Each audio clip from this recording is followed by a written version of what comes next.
Yo, we the new wave gods, man. Yo, Yo, hey man. So I went to Turks and Caicos and shit, right? yeah, yeah. And I collect shot glasses. This might be my favorite shot glass right now. You see that shit? I'm not surprised by that. I'm not surprised. Yo, this Yeah, shit. Hey, that's man, look at that shit. This is my favorite shot glass right now. I'm not surprised. Okay. I'm not I can surprised. grab I can grab titties without getting in trouble now. Let's do it right here, man. Something is wrong with you, man. I don't know if you know that or if you care, but something is really wrong with you, man. You need to Oh you need to shit. figure something out, man. Let's salute, man, to the new wave, man. We got a new wave coming, man. So let's salute to that, man. Just ideas and strategies on the board, new processes, new everything, man. Let's salute to that. You can turn it the other way. I think we saw, what Mhm. you had in the beginning. All right, So well, I don't grab it by the titties. come on, man. Not even a minute in. Damn. Then you took it to the Woo. head. I wasn't supposed to do that. Yo, man. It's been a minute, man. I got to get back into the groove, man. It's been a minute. So got to get back into my sparring mode, man. What's good with you? What's good? Shit. Um. Whew. Damn. That felt good. Got me warm. Yeah, yeah, Cut yeah. this goddamn fan on now. Shit. What you drinking? Man. Dang, what fucking bottle at? I just had that motherfucking bottle. Oh, I found it. I found it. I found it. Yo, that's some damn. It's Taste mine. called damn, the fucking is a German Robin. Is German a Robin. cal. So it's like it's premium wine. Fellas, Mark, It's it's Stacks. it's premium wine. Using California grapes distilled in cognac. Um, aged in French limousine oak barrels. So it's cognac brandy mixed with California wine. So it's That's like it's a hybrid. It's like wine and brandy. yeah, I probably would never have anything like that in my stash, but hey, I mean, hey, more power to you. Hey, hey, when you get a chance, see how much this motherfucker costs. Fuck you.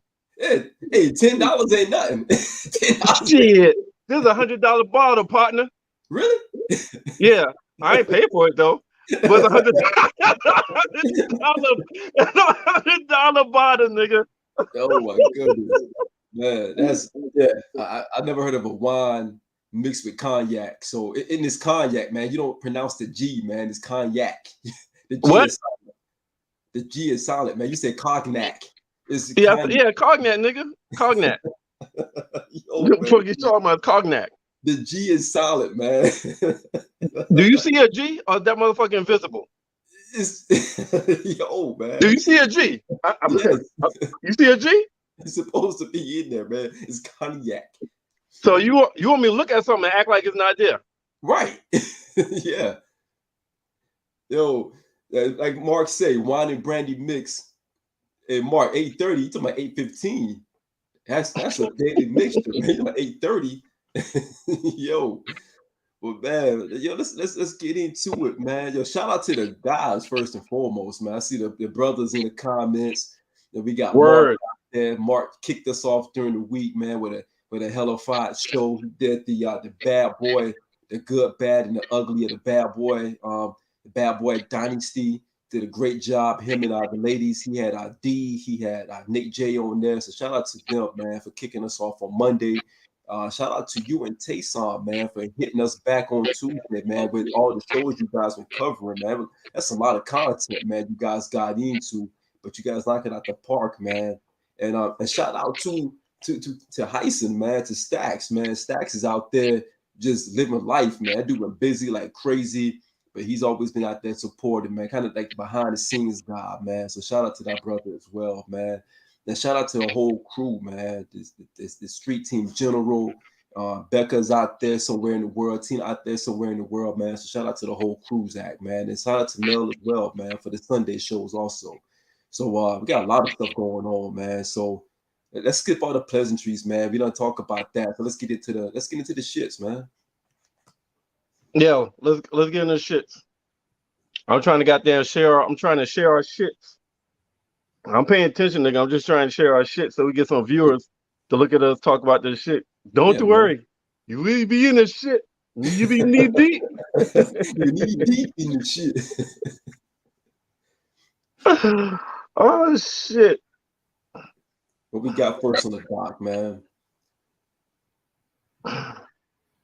What, nigga? What we got first on the dock, man? We're gonna talk about first, man. A lot of shit going nigga, on. Nigga, I'm following your lead. I was gonna follow yours, man. Huh? Shit. I was gonna follow yours. I don't even know where to start. It's so much. I don't know where to start. Hey, well, do any mini money more pull a motherfucker out by the toe, and let's talk about that shit. Let's go Brittany Griner, man. That's the first thing I click on. Let's go Brittany Griner, man. All right, cool. Let's go Brittany Griner. Yeah, man. Man. Can we get a home? That's the thing. No one is really talking about this, man. Man, first of all, if the fucking WNBA would pay more motherfucking money to their fucking players, she wouldn't even be in this fucking situation. That's my goddamn issue. Like, I read Sue Bird. Sue Bird is a millionaire, right? Yep. She's one of the best fucking players. Some people call her the greatest WNBA player in history. Mm-hmm. You know the only reason why she's a millionaire? Because she played 10 plus years over in Russia. Yep. And she's one of the greatest WNBA players of all time. Yeah. And here's some crazy shit. The owner that recruited her to come play for his team, it was a billionaire. Yeah. This nigga got murdered while she was on the team. Oh, wow. I didn't know that. Yeah, the owner got murdered while she was playing for the team. Oh, man. So you got WNBA players risking their fucking lives because in America it's supposed to be the best economical greatest country. Yeah. But they can't get paid, so they gotta go to overseas to get more money. The facts, Mark. For supplemental income. Yeah. I didn't think about that, man. And it's not getting out of press. That's the crazy thing about it. It's not at all. I didn't know the owner got killed. I didn't know that happened because it's not being reported. No one is talking about it. So it's like one of those things where she was over there for a while. Like, I think we found out she was over there, 4 weeks after she was already been over there. So, and it's people still talking about it like they really don't want to touch on it. So, man, we got to get her home, man. It's just it's an ugly situation right now, man. So when she first got arrested, they were saying she was facing 10 years in prison based off the crime, right? Yeah. So last week they just added that 5 of those years could have her in labor camp for 5 years. What? She's facing 5 years of labor camp out of that 10 years. Wow. Where's that community, man?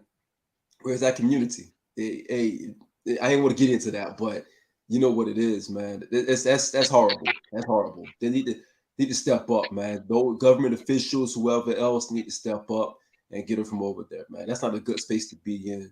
And again, for the fact that it's not getting a lot of publicity is a problem, man. If it was Sue Bird, it'd be different. She'd be over. She'd be home. Shit. Or a nigga from NBA. Yeah, easily. Oh yeah, definitely. No, without a doubt. That goes without saying. Yeah, that goes without saying. So, man, hope she gets home, man. I hope she gets home.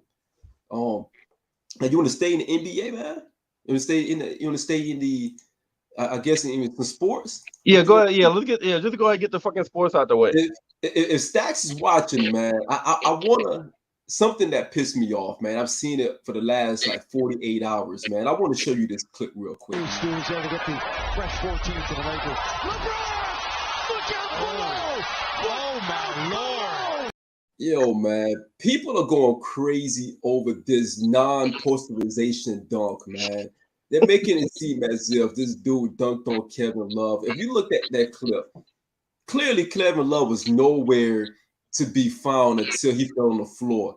When LeBron came down the lane, Kevin Love tried to take the charge, and he just kind of went to the side, and LeBron dunked the ball. Then after the game, Kevin Love tried to put him in a little headlock. They start playing around, grab ass and everything on the sideline. And Kevin Love went on there and start tweeting saying, "I'm not talking to my homie no more. He didn't have to do that to me."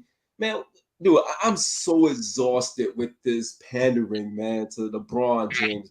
Look, the guy is a great player, bro. But they got to stop this nonsense, man. This guy, he has friends in the league that does shit to make them look like dummies out there, so he can look bigger. You know what I mean? Like that play, Kevin Love clearly didn't challenge the dunk. LeBron just came down for the free lane dunk, man. I've dunked on people before. I've seen people get dunked on before. That's not a posterization, Merv. All right. And I know Stacks is not saying much about it because he knows that's not a posterization play. But they're making it seem as if, oh, he's 37 years old, posterizing Kevin Love. Dude tried to take the charge. And he barely touched him. He fell on the floor and laid his arms out. Come on, man. This shit is corny. I'm not gonna lie, it's corny, man. The NBA is becoming very corny, man. Very corny. But you know, whatever, it's that narrative, like it's a narrative, it's the LeBron narrative, man. I mean, granted, the nigga is 37 years old and playing great for 37. But yeah, that wasn't no Vince Carter jumping on somebody's head in the Olympics. No, so man. Maybe because the nigga 37 years old and still dunking without any problems.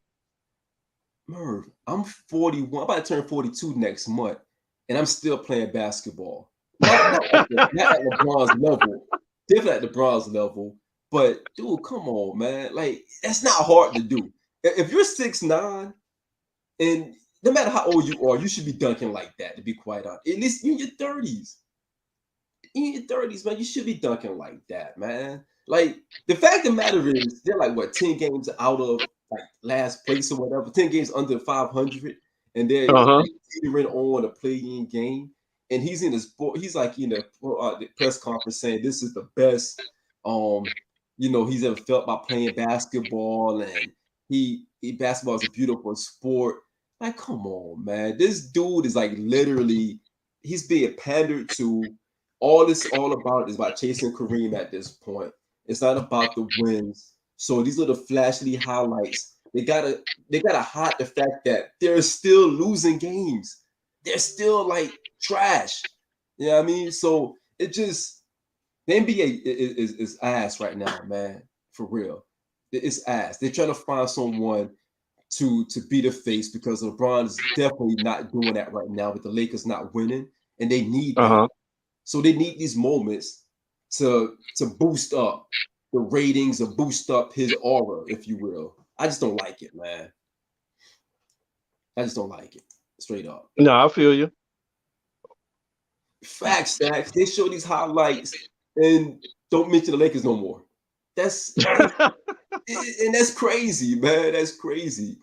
And it's not amazing. It's not amazing because he's still not winning. All right. Jordan was dunking when he was 37 with ease. Like Mark said, Dr. J 65 and dunk. Man, I'm 42. I'm about to turn 42. I can't dunk, but I still can get up. So, I mean, come on, man. But anyhow, let's keep it moving, man. Let's keep it moving. What else you got, man? What else we got on the plate tonight, man? I see your boy Kyrie is back. Yeah. So Mark, beware, Mark. Brooklyn about to come for that head top. Yeah. Hey, Mark. Let's place that bet, nigga. Hey, Mark, I'm ready now. Hey, Mark, we here now. Mark, let me place that bet, nigga. Yeah, Mark. Hey, Mark, we see you next month, baby. Yeah. Yo, Kyrie is back now, man. Things have every changed game. Now. Yeah. So Mark want to bet that. He ain't gonna bet that up. So we'll see. Nah, he's gonna come with some other bullshit excuse. Yeah. Oh yeah, definitely. So I'm gonna flip it to you, man. Where you want to go next, man? Where you want to go? Let's talk about some celebrities, man. Let's talk about some entertainment shit. Okay, let's do it. What we got?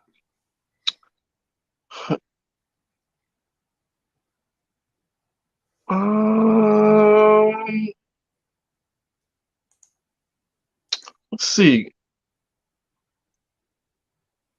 Let's talk about this nigga, man. Yeezy. Yeah, this a loaded topic. The niggas, Ye have to become a whole fucking subject matter now. Like this right here talking about he can't perform at the Grammys, but he can still attend. So somebody asked, yo, what the fuck happens? What the fuck happened if he wins? Mm-hmm. I don't know what the fuck it is. I've been telling y'all for the longest, man. No, my bad. The Kardashians. Anybody fuck with the Kardashians, yo, they either lose their fucking mind or they lose their fucking soul. They just go fucking crazy. Mm-hmm. And I don't know why the fuck people still like, what the fuck is wrong with Pete? Right? Pete done seen all the fucking victims from the Kardashians. Mm-hmm. All right. Mm-hmm. And he still want to put his dick in her? That's fucking crazy to me. Yeah. Listen, all the Kardashians could come to my fucking house and be like, yo, we want to have an orgy. And I'll say, get the fuck out. And that's big coming from you. Yo, that's big. Listen, there's something wrong with them. Yo, I don't know what the fuck it is. It's like they made a deal with the devil after that OJ trial, and anybody that fucks with them becomes a part of the fucking devil cult, yo. Because anybody that deals with them, like Kanye is a billionaire. Yeah. But that motherfucker, he don't seem happy, and he don't seem stable. Yeah. Nah. I don't know, man. This is not the first time we've seen Kanye like this, though, man. Like he's fallen off the wagon a few times, man. Even if you go back, I watched that documentary, the Genius documentary, and you can kind of see where dude kind of lost control, man. I think when his mother passed away, he started losing control. But even before then, when he started becoming bigger than life, if you will, he started losing control. And this ain't the first time he fell off the wagon. Now, this is the first time that he's gone this far and this long with it. You know what I mean? Like, he's really out of control right now. Like, going at Pete Davidson, going at everybody, man. Just anything that comes close to Kim, he's like attacking. Like, he's on attack mode. And it just is he's in a strange space right now, man. In a really strange space. Yeah, you're right, Sax. If they don't want him to perform, man, I don't know. And Murph, back to your point, I don't know if they would even let him win the Grammy. You know what I'm saying? Like under all the album, the Donda album to me wasn't that great of an album. The rollout was more important than the actual content of the album. The album was okay. It was solid output, but I don't know if it's Grammy material. You know what I'm saying? So I would be surprised if the Grammys if they wanted to really give it to him, I can see someone saying, nah, let's not do that. If there's much politics behind the scenes on it, I can't see them giving it to him, man. That's to me, that's counteractive to what they're doing right now. You know? So speaking of the Grammys, right? Yeah. Jay Prince is pushing some of the hip hop, the big hip hop stars to have a hip hop show during the same night of the Grammys. Mm-hmm. What you think about that? I like that approach. It really just regaining our control, because to be quite honest, I don't think that the Grammy is for us anyhow. I never thought the Grammy was for us. If you look at the categories that we have, it's not even close to the other categories, man. Like they don't even air the winners of the hip hop categories.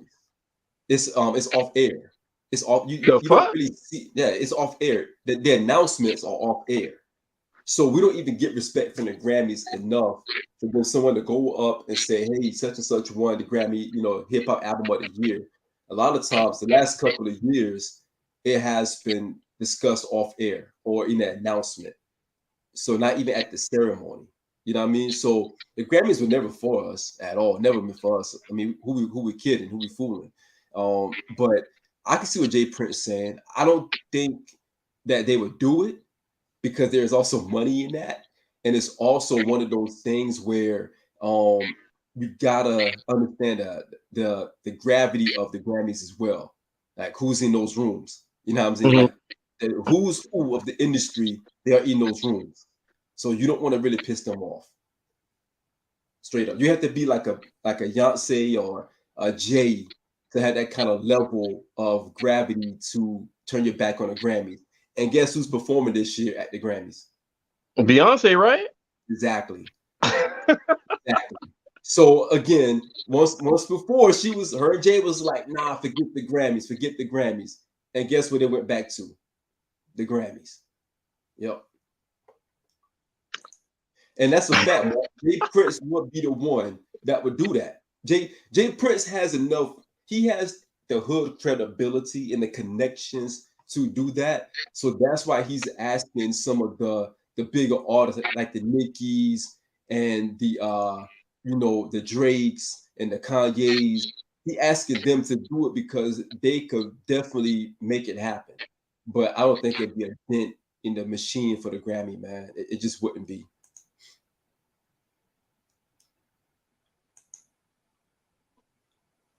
Who hates the Carters?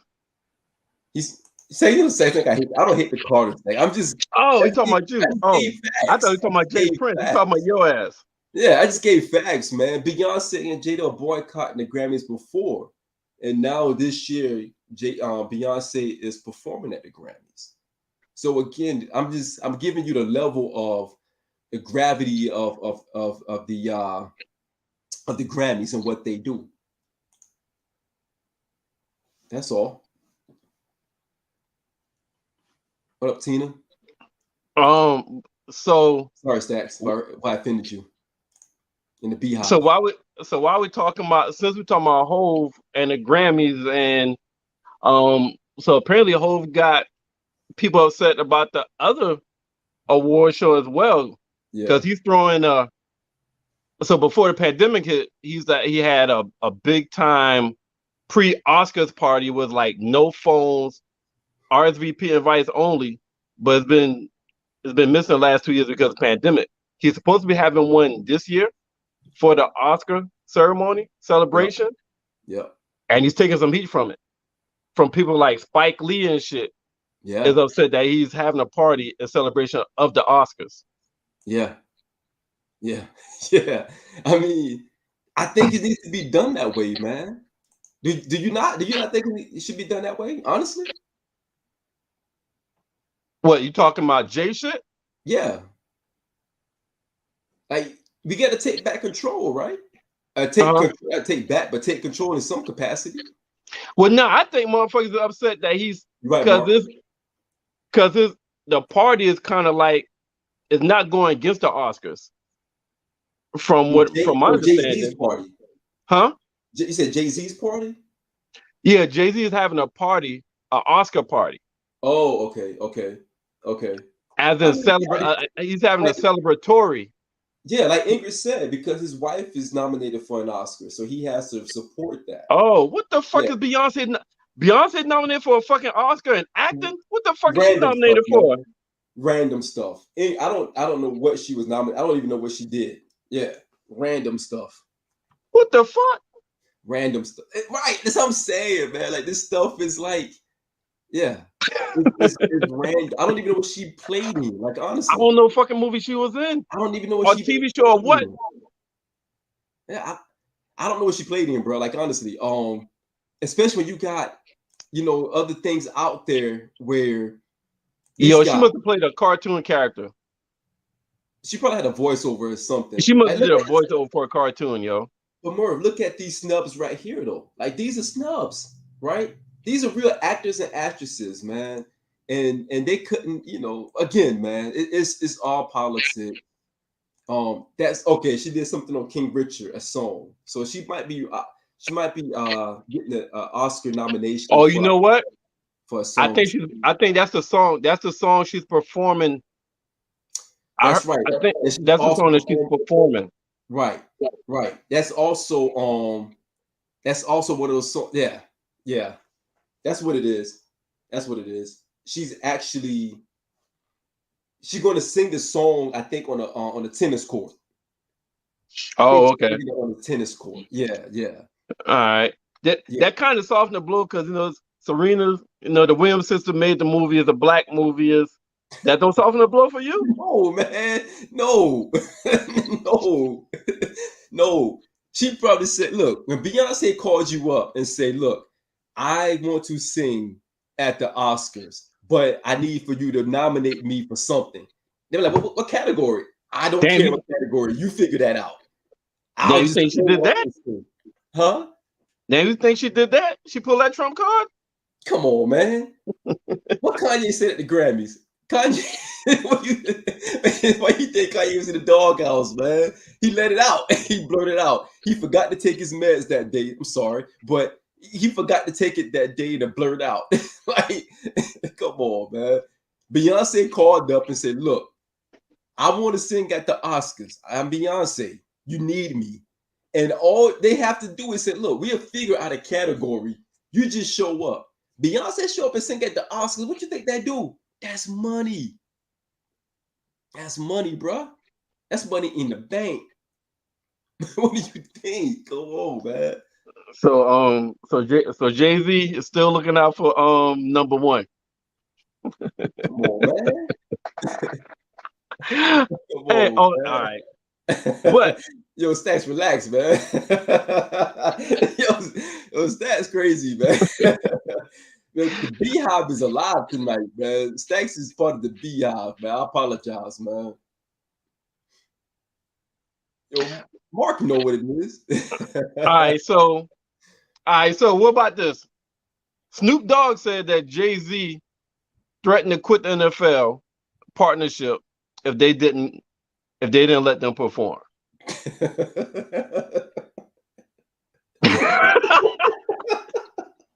Man, yo, man. Jay told Snoop to say that. Jay said, yo, I need you to go out there. Yo, Jay said, I need you to say that so people can think that I got it, man. that I'm for the cause. Yo, come on, man. Yo, think about it, Merv. Look, who you think? They played Forget About Dre. Who wrote Forget About Dre? Jay-Z wrote Forget About Dre. He wrote the entire song, right? So, of course, they're going to play that song, right? Of course, Jay going to say, yo, Snoop, I need you to just go ahead and tell them. I need you to let them know that if y'all can't perform, I'm not doing it. Who's going to turn down Dr. Dre, Snoop Dogg, and Eminem? Nobody. Not even the NFL. When they said Eminem is coming, what do you think the NFL is going to do? I'm sold. They are sold, man. They are sold. When Eminem signed on, that's a Rizzy. It's a wrap. Straight up. That's all they needed. Eminem was the driving force to that. For the NFL, come on, man. Jay got to stop this, man. Jay got to stop this. Yo, Snoop, please tell them Yo, come on, man. What else, man? What else we got? Yo, what we can't. News, man? I told you Kanye is a whole goddamn subtopic, man. Yo, relax. Relax, Stacks. So Kanye is going after DL Hughley, right? DL Hughley. Yeah. Hughley. Yeah, he's going after DL Hughley. Yeah. And hey, what the fucking name had the he got the bald head, now he got the Family Feud show. What that fucking name is? One big mustache. Big ass mustache. Yeah, that nigga. What's his name? Steve Harvey. Steve Harvey. That's the nigga. Yeah. That's the nigga. So Steve Harvey was like, yo, that nigga put a warning to Kanye and said, nigga, pull up. Yeah. And he said, if you do pull up, my money on DL. Yeah. Yeah. I got to go there. I mean, look, man, I don't even know where it came from. Again, Kanye shooting shots at everybody. I don't know where that came from, but DL does not. DL's not gonna back down from no Kanye, man. He wanted that. Kanye got to be careful because now you're messing with a hardcore comedian that would embarrass you, that'll make you get out of character because he won't stop picking on you. And he touched Kanye really lightly on Facebook about the whole Pete Davidson thing, and so Kanye got to be careful, man.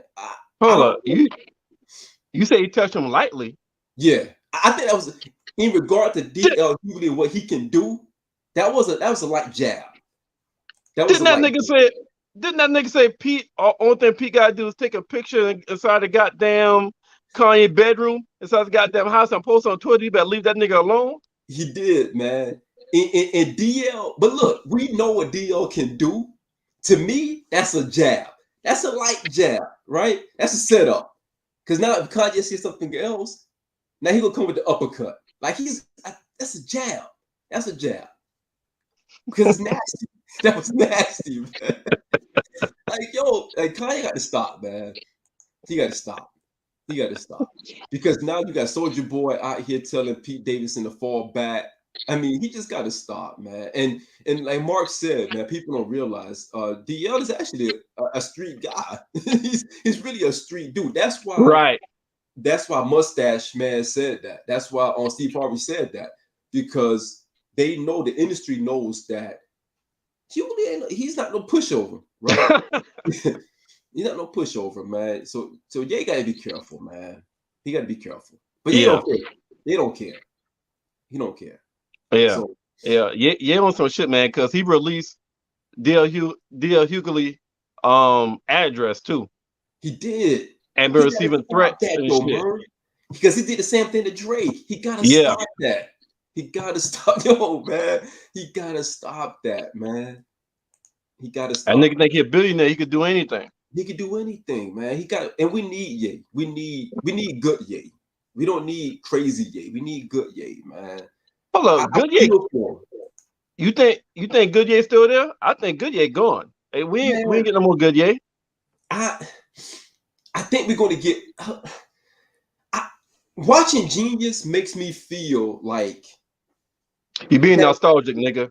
You being nostalgic right now. Watching Genius gave you nostalgia and gave you some hope because you saw the old Kanye recently. That's all the fuck you did. You saw the old Kanye in 2022, but 2022 Kanye, that nigga done had Kardashian pussy and he ain't been the same since.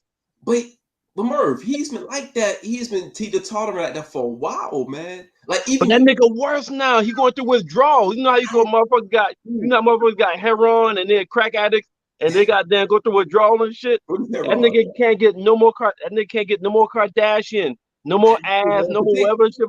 No more shower curtain shit.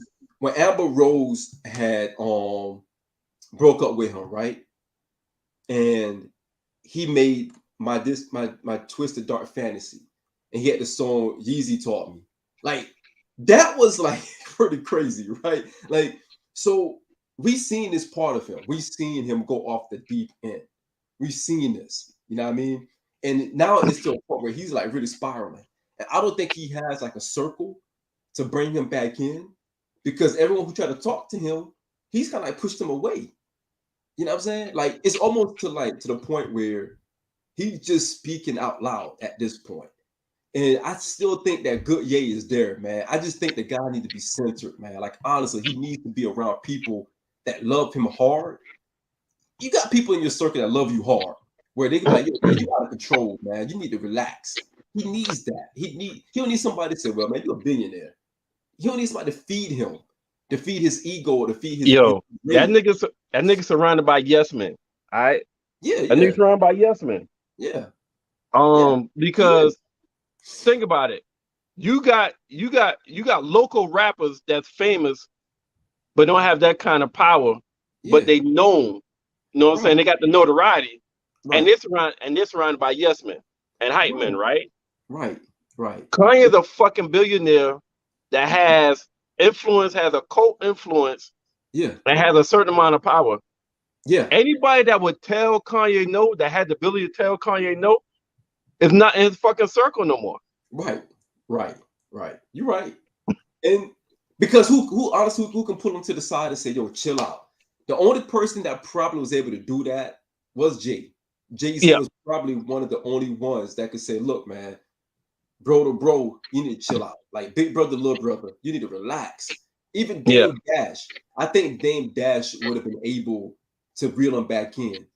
But Dame is the type of character right now. Dame is like, yo, you a man. Hey, you guys, a man should say what they want to say. Like that would be Dame's advice to him. And that's the thing, man. I don't think no one can influence him because in Kanye's eyes, he's bigger than Jay. He's bigger than Dame. He's bigger than anybody that can humble him. And I think that's the problem. Right, Yeah. right. And even to Stack's point, his mother's not here. His mother is not here to humble him and to like, yo, that wasn't the right thing to do. That wasn't the right thing to say. And he doesn't have that in his circle, man. Yeah. Right. That's what it says. It's like he's too big. He's a billionaire. He says it all the time, like I'm a billionaire. Like the dude is doing everything. And that's why I say, Murray, going back in the beginning when you said about the Grammys, if he win a Grammy for Donda album, right? And they did not invite him, that fuels him. That fuels that beast that he is. He's going to use that as fuel for him. So I don't. It would be. I I don't think he's going to win it. I don't think he's going to win it neither. I think Yeah. Tom Brady will win it, but I don't think he's going to win it. I don't think. I don't think he's going to win it. No, not at all. All right, but that's enough goddamn yay, man. God, yeah. We goddamn pivot and switch up, pull something. Oh shit, just go down the fucking list. I mean, we got shit up. Just go down the damn list and let's go. Let's mix it up a little bit, man. Let's talk some ratchet shit, man. Yeah. Because I normally like to do this, man, but I thought it was funny because I saw some stuff. You told me about it. I said, man, this shit is kind of funny. The cabaret, man. The Jocelyn story, like the Jocelyn stuff, man. What's going on with that, man? This is they're saying on set that she's attacking her employees or the people that's working within the show. Like I read what she said. This came out of her mouth. She said she had to pimp slap a motherfucker. Yeah. She had to pimp slap one of the goddamn girls on the goddamn show. Right.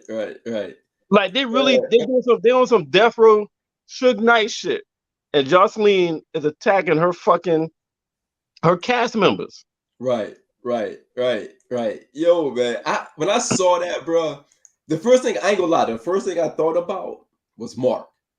When I saw those remarks about that cabaret, somebody, I think it was Joe Budden podcast, somebody said that it's not even a cabaret. Like she doesn't even own the cabaret. Like the show is all over the place, man.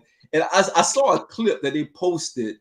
I saw the clip that they posted, man, and it was like, this is what these girls gonna be fine. You know what I'm saying? Fine, like red motherfucking wine. Do you drink red wine? Do you drink red wine? I'm fine. I feel like these girls. And she just fell out the chair. Like, what kind of shit show is going on over there? Like, I don't even know what's yo. And then I saw this one.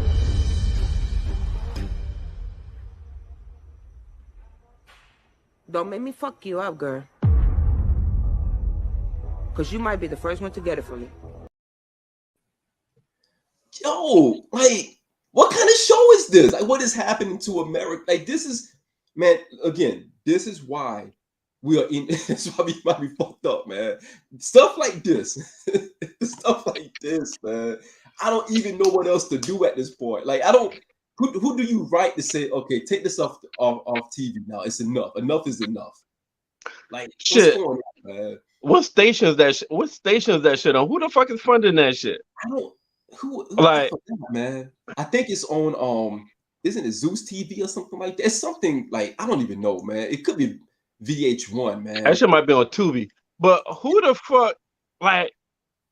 fuck is funding that? Like, how the hell you got Jocelyn in how the hell you got Jocelyn in charge of some shit? Right. Dude, I don't know. Again, the first thing I thought about was Mark. I'm like, yo, I can see Mark in the background, like really loving that kind of energy in that room. Like, that's the first thing that came to my mind.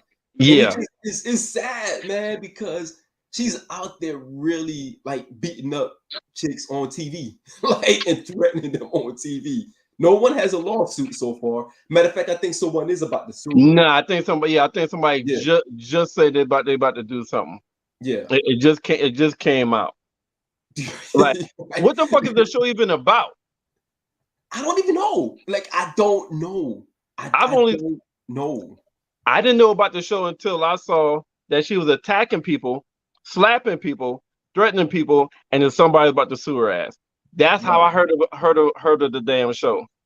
Right. Now, you can't put that on Stevie J. Stevie J didn't do that. Stevie J had to leave that. Stevie J had to leave her. He had to get up out there. Stevie J, like, I can't handle this no more. Nah, and Stevie J wasn't about fighting. Stevie wasn't about fighting. That nigga was about fucking. That's all he wanted to do. He was about fucking. That's it. So he didn't create that. You never heard Stevie J on Love and Hip Hop Atlanta. Don't make me fuck you up. Right. That nigga make that rat face and be like, yo, let's have a threesome. Man, I don't know. I mean, I see Tina said she's bartending at a strip club before, and look, man, I couldn't live that kind of life. I cannot even be in that kind of lifestyle, man. That's crazy. That's beyond toxic, man. And she out there like really beating up shit. Like, she really beating them up. Like, and they come back on the show for season 2. So I mean, I don't know, man. I don't know, Merv. I might be part of the show, man. You know, I might be part of the damn show because I don't see nobody getting threatened and beat up and still coming to the show. She might be pulling a fucking Amari Povich and what's the other nigga? He had people used to fight for fake. Maury Povich and what's dude name? I need talking about Jerry Springer. Jerry Springer. Like they had motherfuckers fighting, but used to be fake. So maybe that's what the fuck she's doing. It might be some WWL shit. Yeah, it could be. Yeah. But speaking of Maury Povich, man, that nigga's returned after 30 years. You heard about that? Yep, I heard about that. So how the fuck we gonna find out who the fuck the baby daddy is now? He has an independent show coming out though. The fuck about baby daddies and who the that was his thing. Like, I think he had an episode like years ago that blew up, and he just kept with that same theme. But I think his contract was up, and but now he's gonna have like an independent show, like just like a Maury Povich type of podcast. I think something like that, man. I think that's what they're working on right now. So the Maury Povich show, as we know it, is going to be done. But as far as like him doing something else, he's still be doing something else. He might be going around town looking for baby fathers. I don't know. It could be something crazy like that. But yeah, he still got another show coming out. Man, you know how this nigga made a living doing a show about who's my baby daddy for 10 to 15 years. Yep. Like, that's what the fuck we've come to for entertainment. Mm-hmm. You just want to see, we're going to wait for a fucking test and see whether Joe or Jack or John is the goddamn baby dad. Yeah. That shit crazy. That's crazy. Nigga made money off that. Yeah. But yeah, he's going after 30 years. Yeah. I mean, he had a good run, man. Maury had a good run. I think it became more of a gimmick over time because, you know, those guys, they've been coming on stage looking crazy and they were running up on these chicks and vice versa. So I think it became more of a gimmick, man, especially, you know, with the Jerry Springer show, how it was back then when it started getting wild and getting crazy. You had like little midgets jumping on each other and just all kind of wild stuff, man. So I don't know, man. It's just one of those things where it's finally coming to an end. Not I haven't watched it in years. So I couldn't tell you what's been going on, to be quite honest. But it has Yeah, I become, haven't watched it either. yeah, it has become gimmicky, man. The last time I watched that was when I watched Ricky Lake. I haven't watched any of them shows. I ain't gonna lie. I never used to watch them shows. Not even Oprah. Yeah, that Tina, to your point, Oprah, she not to pay nobody. Oprah is Oprah. Oprah is like the, she's the El Capitan. She's at the top of the list, man. Cream of the crop. So yeah. But yeah, man, shout out to Maury Povich, man. Long career, man. Making people laugh. What else you got, man? What else you got out there? What else is popping? Let's see. Well, I got so this right here. They're saying that Erica Mena's short new hairdo has fans bringing up her relationship with her estranged husband. So what they're saying is, since she cut all her fucking hair off, that either she having problems or her relationship must be over with. Who was she dating again? She was with what's her boy name? He used to mess with Nicki Minaj. Yeah, Safari, right? Safari, right? That's who it was. Yeah, it was just Safari. Yeah. So I always wonder, man, why the hell do any females watching, like, why it seem like every time you go through a bad relationship, like they cut their hair off? So, and that's what the fans are saying, that it must be ending. It must end on a bad note because she cut all her hair off, and that's what they were saying in that post right there. Starting over, man. Starting over, I guess.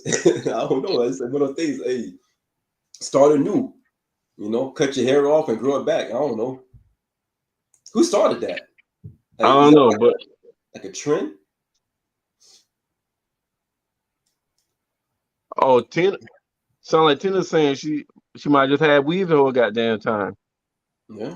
Hold on, your hair can carry bad energy? I don't know. For real?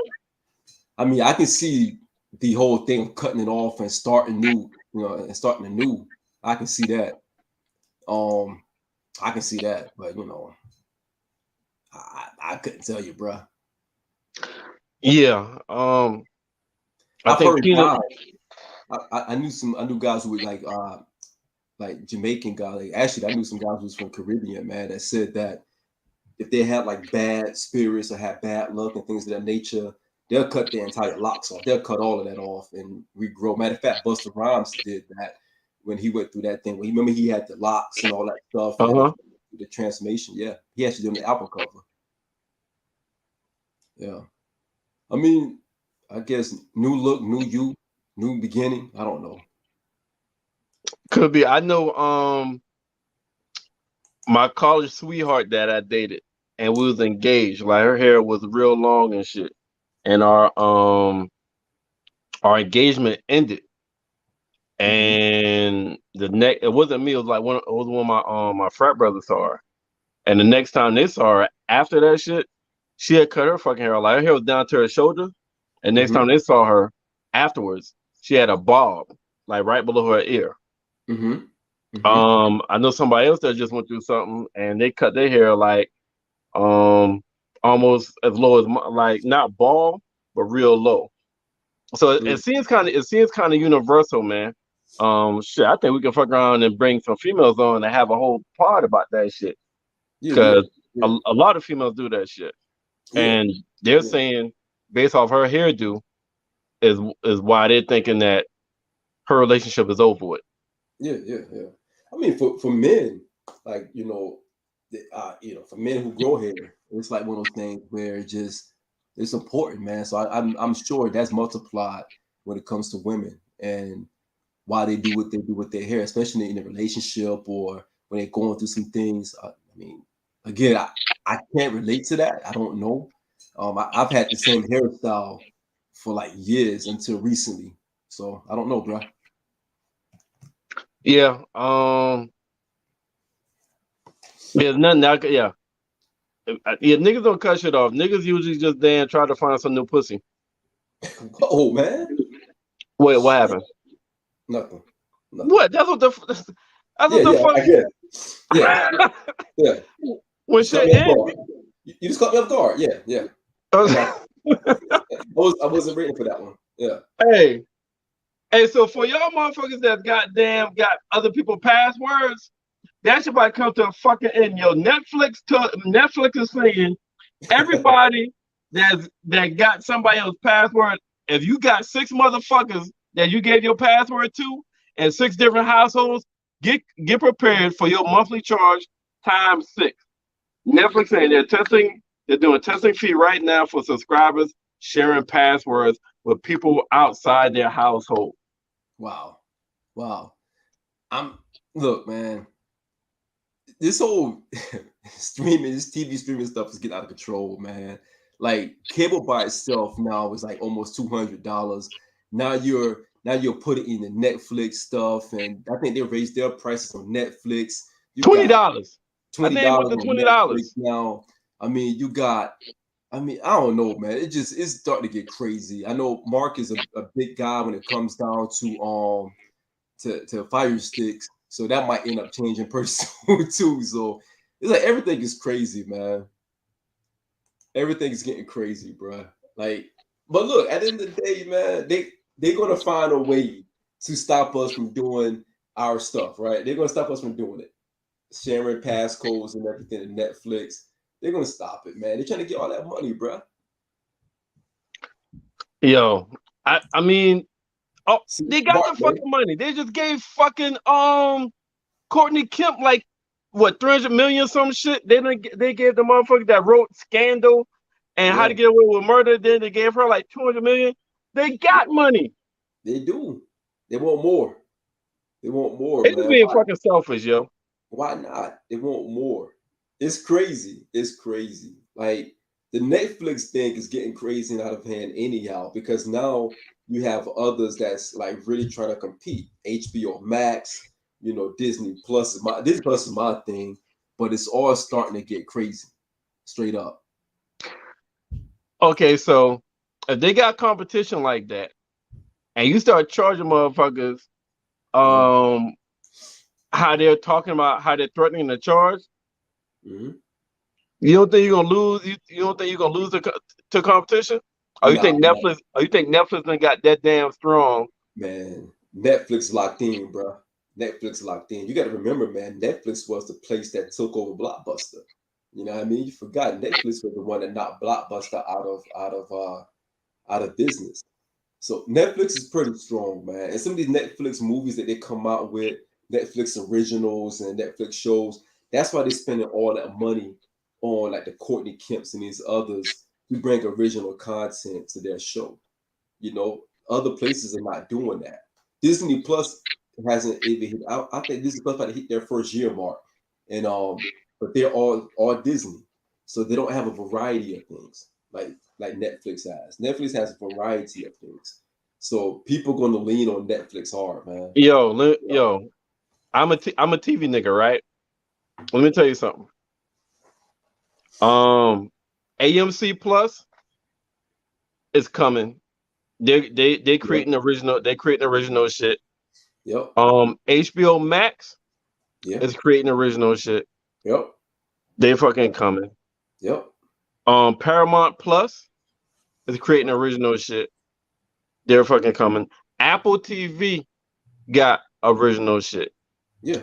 Prime Video got original shit. Mm-hmm. Like everybody is. Now it may take a while, but everybody's catching on to how Netflix became different, and especially with the Netflix originals. Right. So all those other streaming channels, they're coming with original shit, and some of this shit are really fucking good. You know what I'm saying? Like, for example, Peacock got original shit. Yeah. And Bel-Air, yo, I think every black person 90% of black people in America then subscribe to that $5 a month subscription to Peacock because of Bel Air. I haven't watched it yet, but I've heard a lot of things about it. But yeah, I can see that because it's starting to pick up a lot of more steam. A lot of people are talking about that Bel Air stuff, so I can definitely see that. Yeah. Well, teenage. So everybody's not going to subscribe to all of that. Yo, Stack's stupid. Yo, I need Stacks or Mark to get me a Fire Stick, man. Preferably Stacks, because I can get the Stacks in about an hour and a half. So I need that Fire Stick, man. I need that jailbreak joy. Yeah, Jeff Bezos is he about to he bought that MGM at Amazon Prime joint. So man, it's about to get again. Everybody is hungry for content. Everyone is hungry for content. So the competition is getting deeper and deeper. It just I don't know how many more shows they can put out though, Merv. Like I know we were talking behind the scenes. We were talking about like them doing a remake of different shows because of the success of Bel Air. Like, do they do remake? I mean, what show would you want to see a remake of? Because if they're putting all of these platforms out, they're going to have to figure out like what do you put on these platforms? Like what shows that people will want to watch on these platforms? You know? So I mean, what would you want to see on these platforms at this point? Shit, man, I'm not sure what show I want to see because before Bel Air came, somebody asked me if I want to see a remix of Fresh Prince. I'd be like, hell no.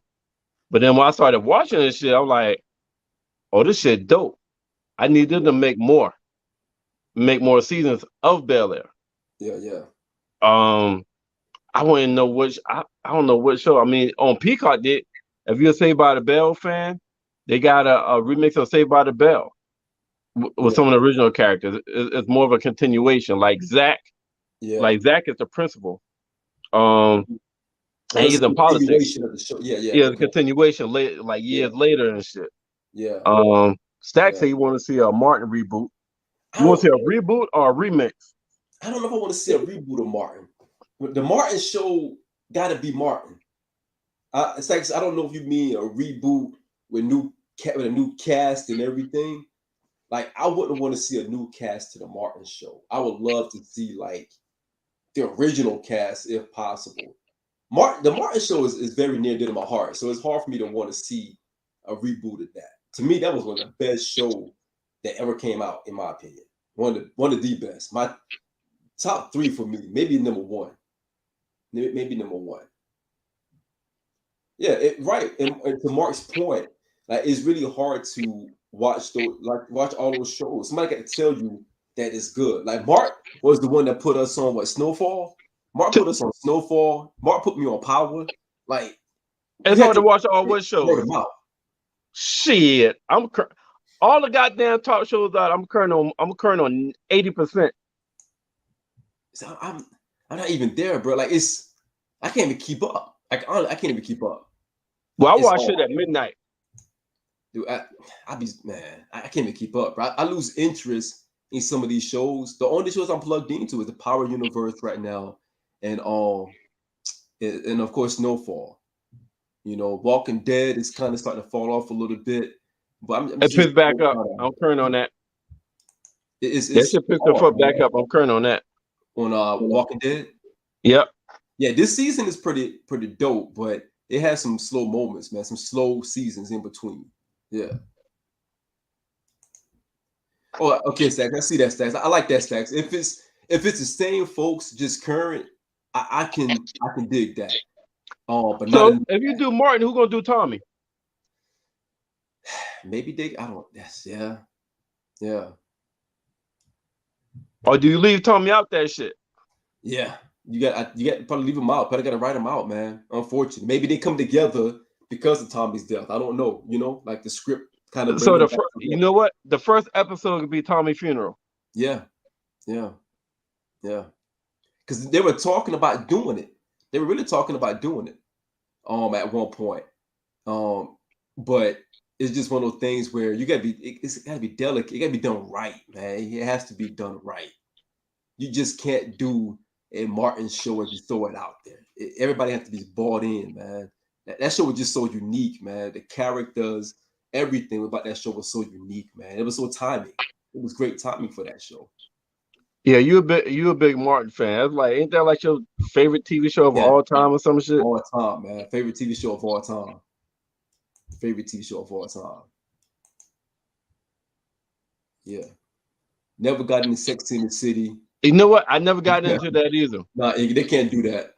Because Martin would do that. He would sing that song. He would sing that song at a Tommy funeral. He would do that. just to get everybody laughing. Yeah. That would be. It actually would be. I think that'd be it'd be the first show where the original character died. And first episode out the gate, that's what bring everybody back together. But, again, I don't think they'll do it. I don't see no reason why they can't do it. Tisha Campbell is no longer with Dwayne Martin. So I don't see no reason why they can't do it. There's no more weird stuff going on out there. So I don't know, man. But that'd be the only show, Merv, that I would want to see come out again. Gotcha. Let's see.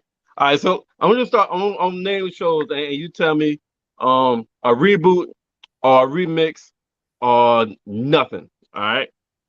Mm-hmm. All right. Sanford and Son. No. Good Times. No. The Jeffersons. No.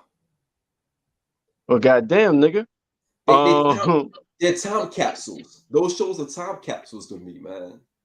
That's what I'm asking you. Do a reboot or a remix? Like Bel Air is a remix. That's nothing like the Fresh Prince. Definitely it's not. Nothing like. Definitely not. So that's what I'm asking. So when I say reboot, that would be almost like a continuation. A remix would be like kind of like new characters, almost like how you haven't seen Bel Air, so maybe you don't know what I'm talking about. Bel Air is nothing like Fresh Prince. It has the same characters, but each only character that resembles the old character is Will itself.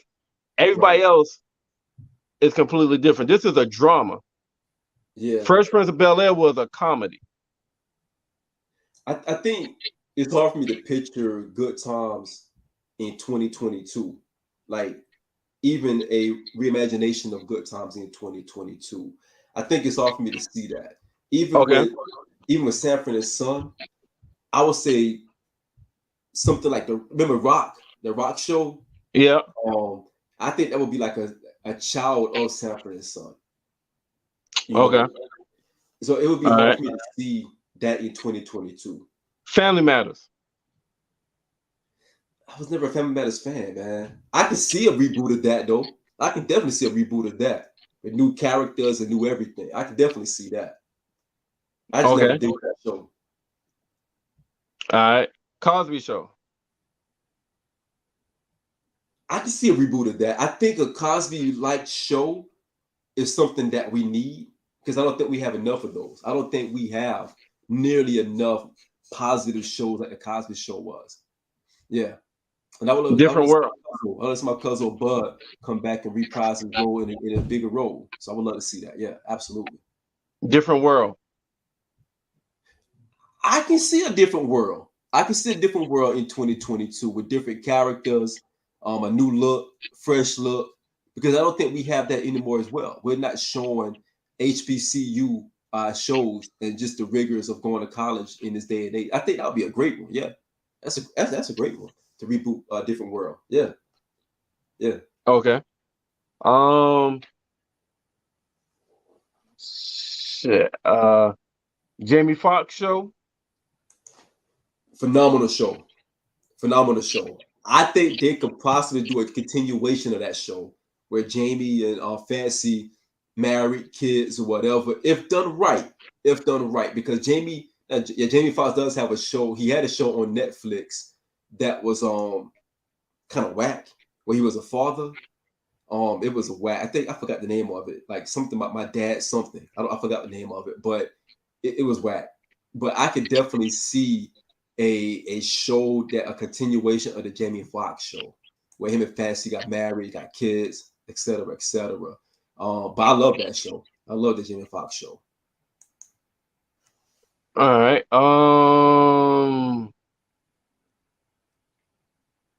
So we just talked about Martin.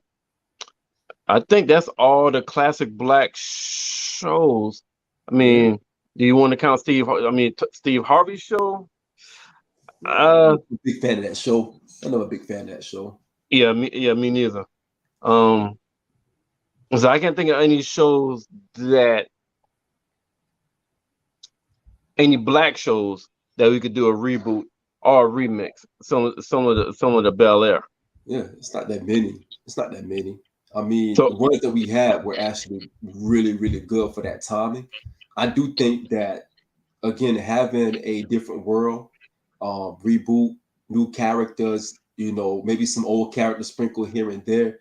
I think that'd be dope. I really think that'd be dope, especially today's age, man. That would be something needed. We don't have enough of those shows, man. Every show we got right now is about drug dealing, sex, money, Also, mayhem. reality bullshit. Right. It's showing us in a lot of different bad ways, man. That's just not cool at all. Yo, you really need to check out Bel Air, man. I'm gonna check it out. New York Undercover. Yeah, you're right, Mark. Right, but cops around America, man, they are definitely under scrutiny right now. Because if that's the case, I would love to see Miami Vice. You know what I mean? Reboot like a new Miami Vice joint, man. That shit was dope. Oh. I just love Miami Vice. But again, because of where things are now, there's some shows you can't have. Like think about Living Color. One of the best shows, one of the best sketch comedies ever. You cannot do in a Living Color today. In today's they would get motherfuckers too fucking sensitive, man. Man, they get canceled the first 10 minutes. The things that they talk about. You really need to check out Bel Air. I'm gonna check it out. Because it shows a strong black family. Now the black family got issues, as all families do.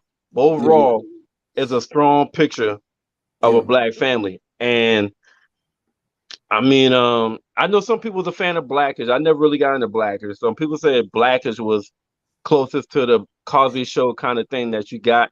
I watched a couple episodes. I didn't get a Cosby feel or a strong black family feel. But Bel Air to me is probably one of the strongest shows that presented us in a great fucking light since like back in the day, like the Family Matters or the Cosby Shows kind of shows. Yeah, it had its moments. The Blackest joint, it had its moments. I enjoyed fragments of it. It was pretty decent. It's pretty decent. Yeah. Yeah, man. Man, we talked about a lot of stuff already. We went through a lot of shit, man. What else we got out there, man? Huh? We got some other shit in there. Shit, pick one. We still got some shit left. Yeah, you're right, Mark. I mean, you can't do it. Everybody's offended today. Everybody's offended. I saw this joint earlier today, man, and I laughed, but I felt bad for even laughing when I first saw this because I was like, yo, that somebody's offended. And it's just a joke with the swimming, the guy who the transgender who won the swimming competition. And you have a lot of people saying like yo, this, and they show the stats where homie was like, I said homie, where dude whatever was, when she was a man at the time and was when he was let me help you out, man, because let me help you out. Let me say it. Correct. When he was a motherfucking nigga, he was 400 when he claimed to be a nigga, he was 400, he was ranked 462nd in the world, I think, in men's swimming. All right. And then he all of a sudden identifies with a female as a female and go in women's sports and won the fucking nationals. The national ladies that came in second and third, they won medals. They won medals in the Olympics. Yeah. They won medals. Second and third place won medals in the fucking swimming Olympics. And they gave this motherfucker first place. First Like, place. I don't give a fuck what you identify with. It doesn't change your fucking genetics or your DNA. So if you're a man and you identify as a woman and you compete in a woman's sports, you still have fucking man testosterone. You still have genetics of a fucking man. Right. I think it's fucking crazy, yo. I think it's fucking crazy they allow somebody born a man, identify as a woman, participate in a women's sport, and allow them to break records and achieve in women's sports. Yeah. That's that crazy. Shit makes no fucking sense to me. That's and I crazy. think it's whack. That shit's real fucking whack.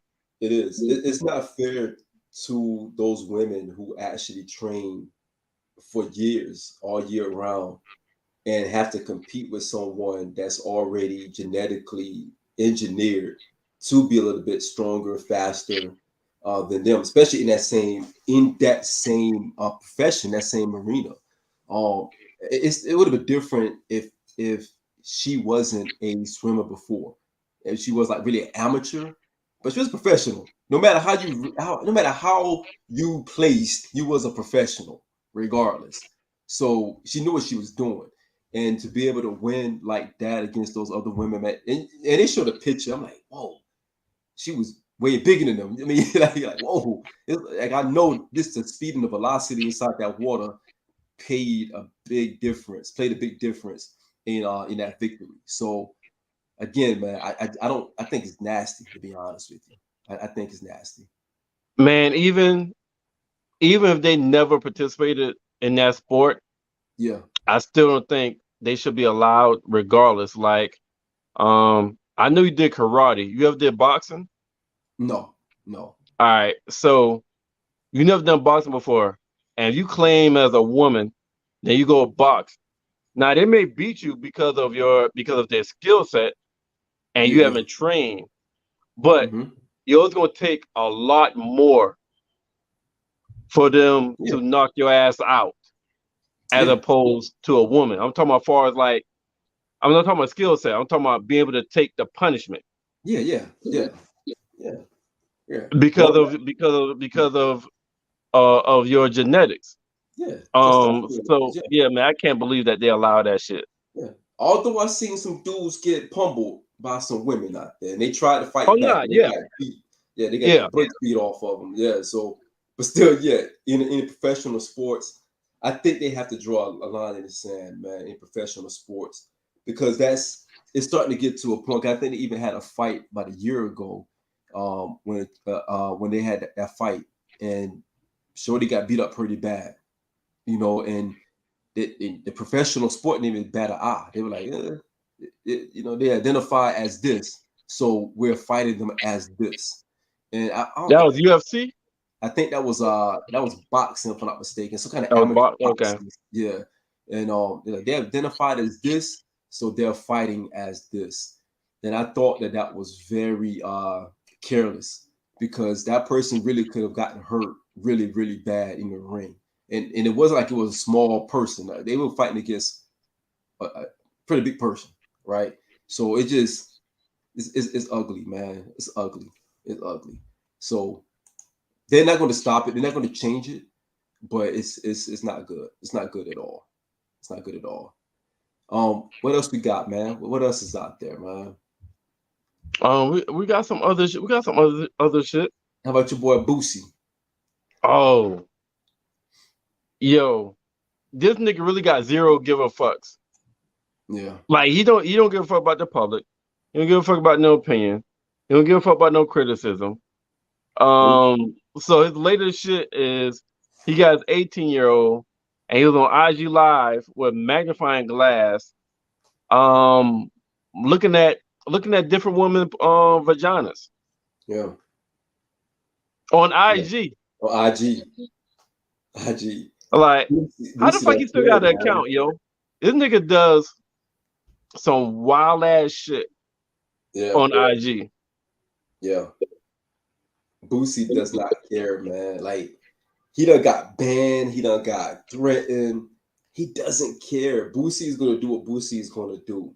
Like, I saw this like snippets of a show that he was working on, and it was hilarious, man. I'm like, this would never get aired because he doesn't care, man. He's wild, and he don't care what they say. He don't care what nobody say about him, man. But I was surprised he did this one. This was kind of a little bit overboard, even for him. It was a little bit overboard. So I'm surprised. Overboard, dude. Yeah. Like 10 years ago, he had his he had his son get his dick sucked and recorded this shit. What the fuck you mean? This is a little overboard for even for him.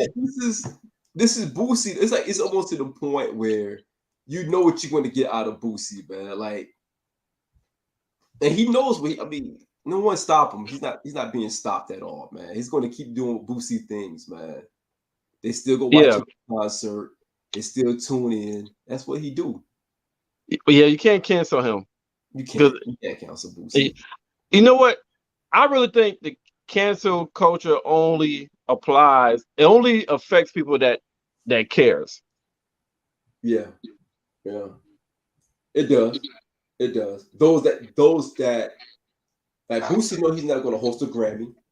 He's never going to host the Oscars. He's never going to be invited to like these prestigious places, right? He's only going to get Boosie concert. You know, Boosie does concerts in Florida, South Carolina, like almost every other month. Seem like he's always in Florence doing for real. Concert. Yeah, Boosie always in Florence. He's in Sumter. Boosie be in Silver at the racetrack doing concerts, man. Down in Silver, South Carolina, in the country. So yeah, Boosie don't care about that other stuff, man. Boosie does his thing, man. He's making money, you know, doing these concerts and promotional things. He got his hands on a lot of different stuff. He does a lot, man. He's a businessman. He doesn't care about cancel culture, man. You can't, like you said, you can't cancel somebody who doesn't care and who doesn't have anything that like really, you know, play for. He go by his own rules, man. Facts, Mark. Nothing's overboard for Boosie, man. Everything is on the table, man. Everything is a goal for Boosie. Everything. Hey, you know what? I kind of appreciate his don't give a fucknism. I kind of appreciate that I don't give a fucknism, man. Because like everybody walking on fucking eggshells now. If you say that, you can't say this. You can't do this. You can't say that. You can't do that. Yeah. And it's like everybody won't be in. It's like it's no. I just appreciate I don't give a fucknism. Yeah, I do too. Because the world is overly sensitive about shit. Yeah. Man, shout out to Boosie, man. Shout out to Boosie Badass, man.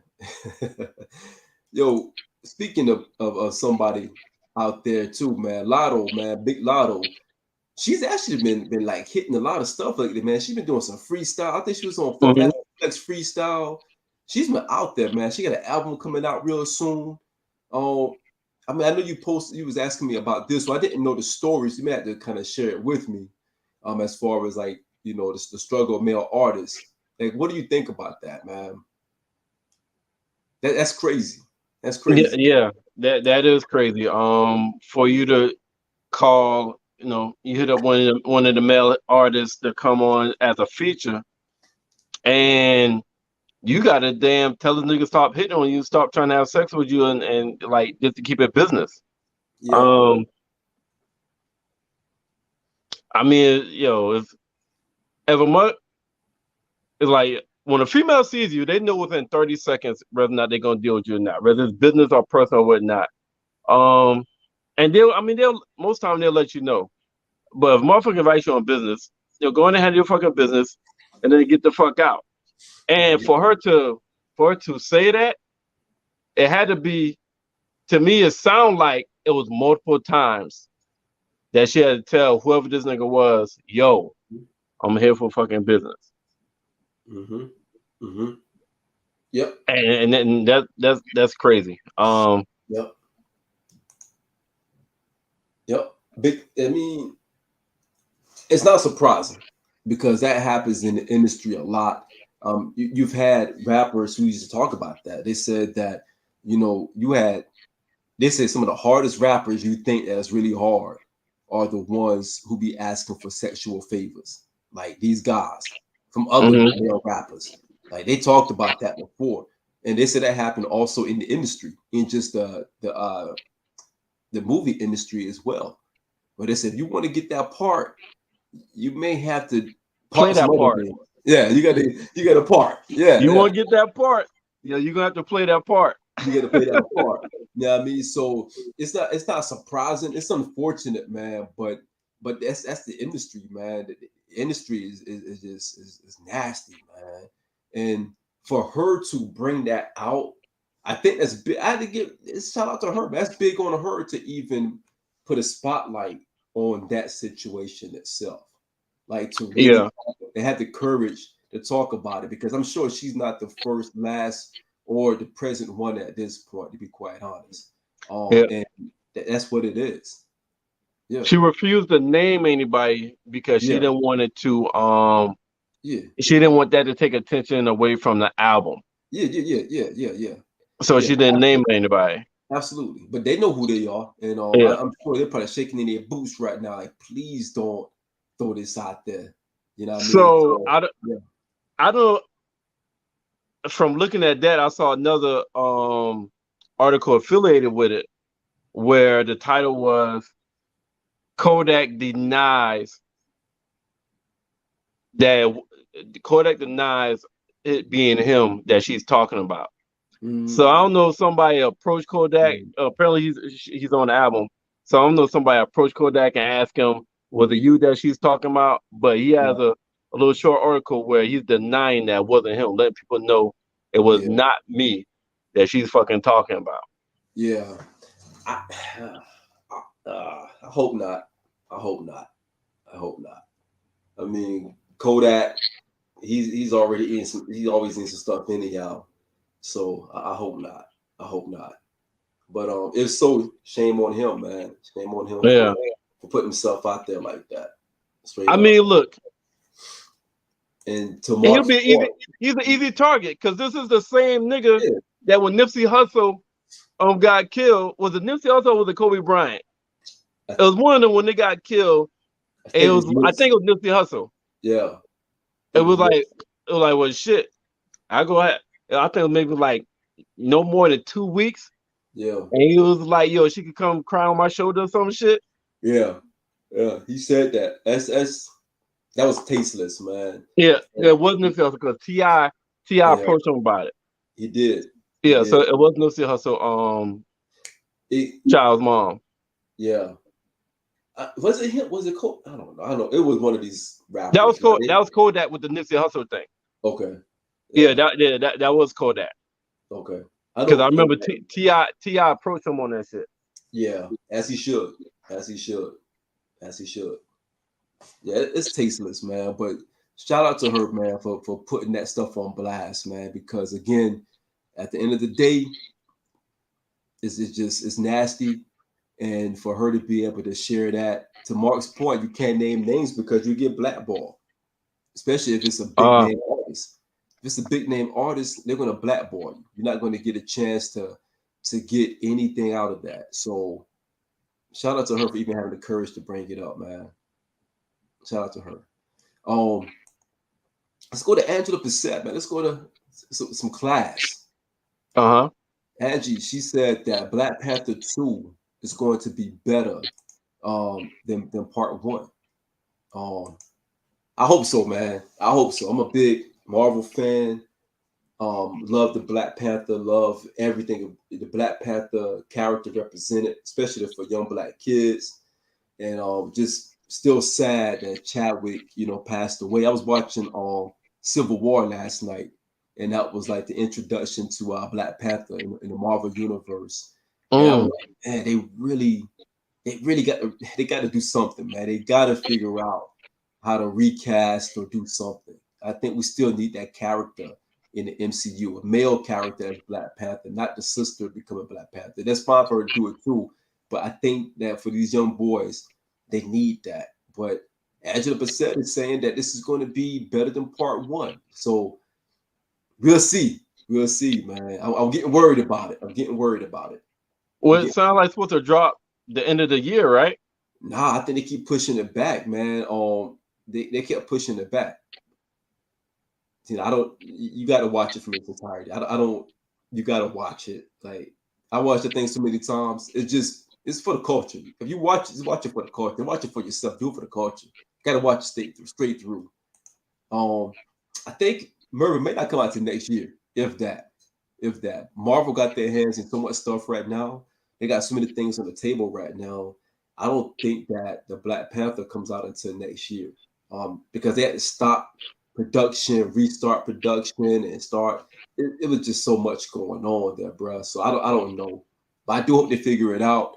I hope what she's saying is true. I hope that she's right that it's going to be better than part one. I hope so.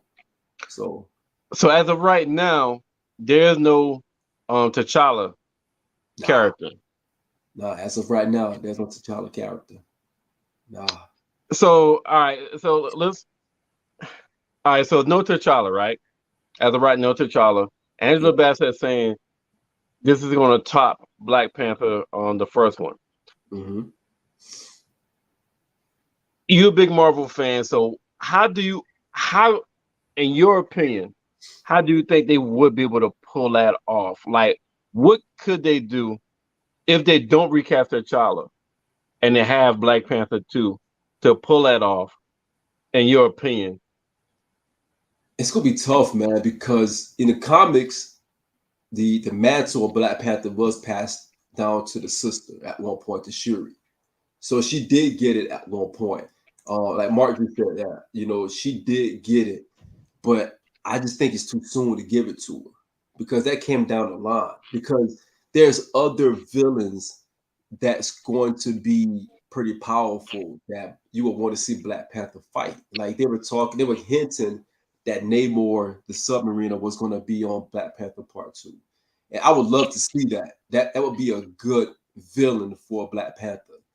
To have Namor from the ocean, from Atlantis, the king of Atlantis, to go at T'Challa as the king of Wakanda.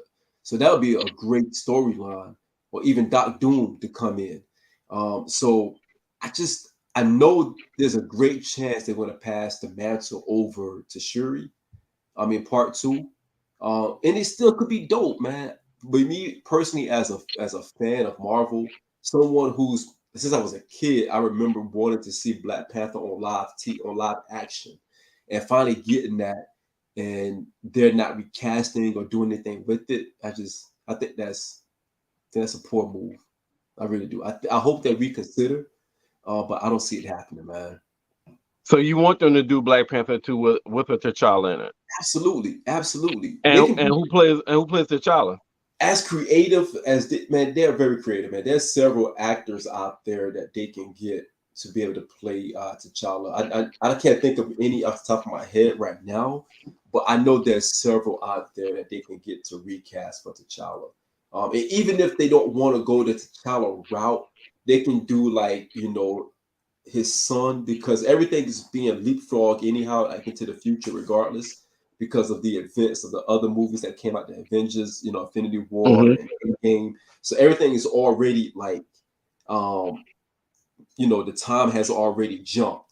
So there's the time jump anyhow. So having maybe T'Challa's son come along, because also we didn't get a chance to see T'Challa and Storm, from the X-Men, because now with Marvel having the Foxx property, having the X-Men now, they could have introduced Storm. They got married in the comics. You know what I mean? So just the dynamics that you could have played with a T'Challa-like character, to me, I think it's gone away. Unfortunately, due to Chadwick's, untimely, death. So again, I don't know, man. It's touchy. Okay. I thought you had about 3 or 4 actors that you can see. I did, but I can't think of them right now. But I did have some actors in mind. I can't remember. Somebody mentioned Denzel's son, I think. I saw that. And he's a great actor. It's just hard to follow Chadwick because he embodied that role to a T. It's hard to follow that. Yeah, and Mark, I agree. It got to be someone possibly that's unknown, someone that doesn't have a lot of name recognition out there, but just fit the bill. If they can find someone to really fit the bill, and they can do that, Marvel is pretty good at casting the right people. They're pretty good at that. I know they were talking about Killmonger coming back with Michael B. Jordan reprising his role, but taking the Black Panther mantle. I don't think that's a good idea. I think that time is gone. I know they talked about Winston Duke playing Black Panther, taking the mantle of Black Panther. I think he's too big, and he's also, he played M'Baku, so I think that he's too big to play the Black Panther part. Like he's too brolic for that. So this is one of those things where I don't know, man. I don't know. I don't know. Okay, and I think that's why somebody mentioned Denzel's son, because he's not really known. He just knows Denzel's son, so he's really not known. And he kind of fits the bill and the look. Right. It'd be tough, man. It's tough. Marvel, gotta depend on Marvel to do the right thing. So we'll see. And to your point, Mark, I like that if they're using the multiverse, that gives them an opportunity to really explore a different character to enter into the Black Panther. Like even if they said T'Challa is dead, and that's the route they're going, using a multiverse, they can put another Black Panther from the multiverse back into the Marvel. That's getting creative. I think that'd be a great idea for them to do that, Mark, to be honest. Yeah. Also in the multiverse, you can aren't you able to go back in time? You could go back and forth in time, right? In the multiverse. You can go through different, right. So if you do realities. multiverse, you could possibly fuck around and go in the future. And like you said, this is T'Challa's son. Right. And then incorporate those villains. It opens the door for all of that. So it's just one of the things where, I mean, hopefully they can figure it out, man. That might be why they dropped the metaverse first before they brought BP2 out, because before his death, I think, wasn't Black Panther 2 supposed to come out maybe like 2 years ago? It was supposed to come out, I think, a year ago. I think it was supposed to come out this year. Okay. I think and they pushed it, either last year or this year. Yeah, it's projected to come out. But yeah, with everything happening and they kind of re-examining the landscape, they changed everything around. All right. So since we're talking about movies, man, what sequel or what trilogy, like for example, you got one movie that came out, what sequel? If you got two movies out, what movie, what trilogy, what movie series that you could think of that you want to see a sequel or the completion of the trilogy to? Oh man, I don't know, bro. Hey, that's a tough one. All right. Well, I got one. I need to see the trilogy, the completion of The Best Man. I need a third movie of The Best Man. I can do without that. I can do without what? That. Yeah, I can do without that. I can definitely do without The Best Man. Yeah, not one of my. Nah, I'm good. You didn't like The Best Man movie series? No, not at all. What's wrong with you, man? No, man. No, not at all, bro. Nah, fuck that. But that's your speed, man. That's your speed. Yeah, that's your speed, man. I couldn't watch The Best Man. I thought one was good enough. That's like watching Love and Basketball Part 2. Like, where do you go? What more can you do after Love and Basketball? It's supposed to be a Best Man wedding with Terrence Howard and a damn girl get married, and that's supposed to be the completion of the movie series. Please no. I hope they decide not to do that. If so, it might go to Netflix. Netflix might get that. Yeah, I can see that. But nah, man. Can't. All right. Then what you got? You don't have no movie that came out was dope that you wouldn't mind seeing a sequel to? I can't think of one, man. I really can't think of one. No action movie.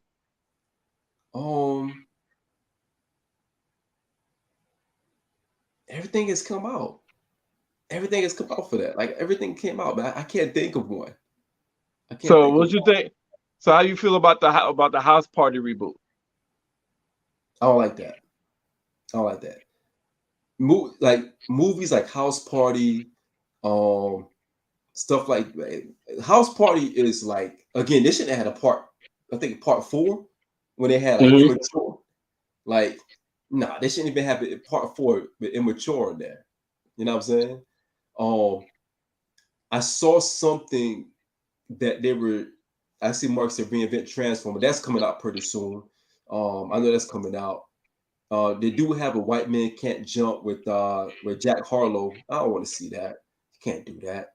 I don't know, man. I don't know, bro. It's hard. Right. I like Terrence Howard. I like Quentin. Somebody Who's just Quentin? said, In "Yo, I like Quentin from The Best Man." in Best Man? I don't know, bro. Like I can't think of one. I really can't. I can't think of one. You probably can't think of any because you probably don't. You probably just want leave everything alone. You probably only want new shit. There's Yeah, nothing out that you probably want to see continuation of. yeah, because you got to be careful with that. Because if you think about it, for me, like House Party, for example, they messed House Party up when they made part 4, part 5, and all this other mess with Immature. When Immature came out, it started getting trashed. House Party 1 and House Party 2 to me was dope. Part 3, they kind of went a little crazy. It didn't do that well.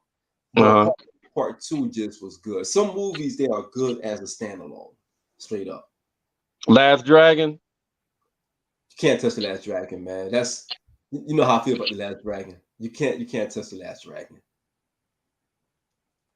This somebody I know you asked because you said Love Jones isn't a classic, and so that's when I knew I had to get off the Sean. Oh, this Rika. Oh, Yeah. okay, yeah. Hey Rika, that nigga know how I fuck with Love Jones. I don't know what the fuck is wrong with him. Love Jones is not a classic. Love Jones is. Are you fucking serious? Darius Love Hall. I'm the blues in your right thigh, trying to become the funk in your right. Is that all right? That's all right, baby. Love Jones is not. Love Jones is not a classic. Yo, you fucking bugging, man. It ain't Billy. It is a classic. No. It is a classic. Just say it's okay to say you don't care for it. Yeah, it's a classic, but you don't care for it. I don't care for it. But it's a classic. You need to acknowledge it's a classic. Some say the cucumber better pickle. I'm not a big fan of Love Jones. But I can't say I saw it straight through neither. So hold on, you never watched it all the way through? No. But you gonna get on fucking Tina for not watching Black Panther all the way through? Black Panther's for the culture.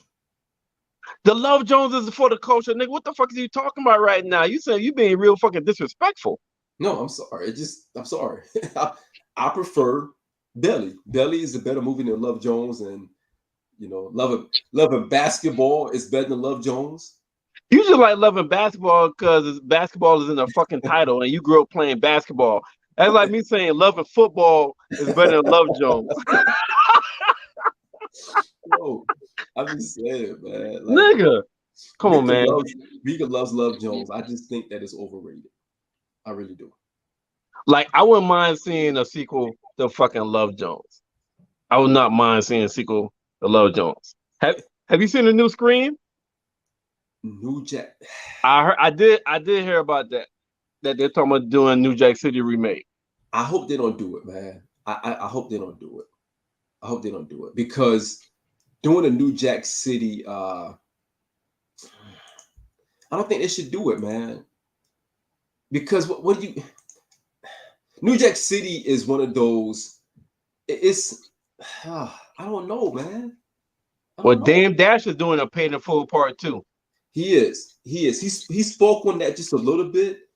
I think he's going with different characters though. He's not going with the continuation of those characters. He's going with different characters. So that's what I heard too. Let me tell him a different story of Paid in Full, a whole different story, but just under the Paid in Full, name brand. Yeah. But New Jack City to me is one of the best movie. I think Wesley should have gotten. He really should have gotten it on. An Oscar? Are you about to say an Oscar? Yeah, he should have gotten an Oscar, man. Yo, they not giving no black person on that kind of character a fucking Oscar. Yeah, they should have given him an Oscar for that, man. Like, you don't think so?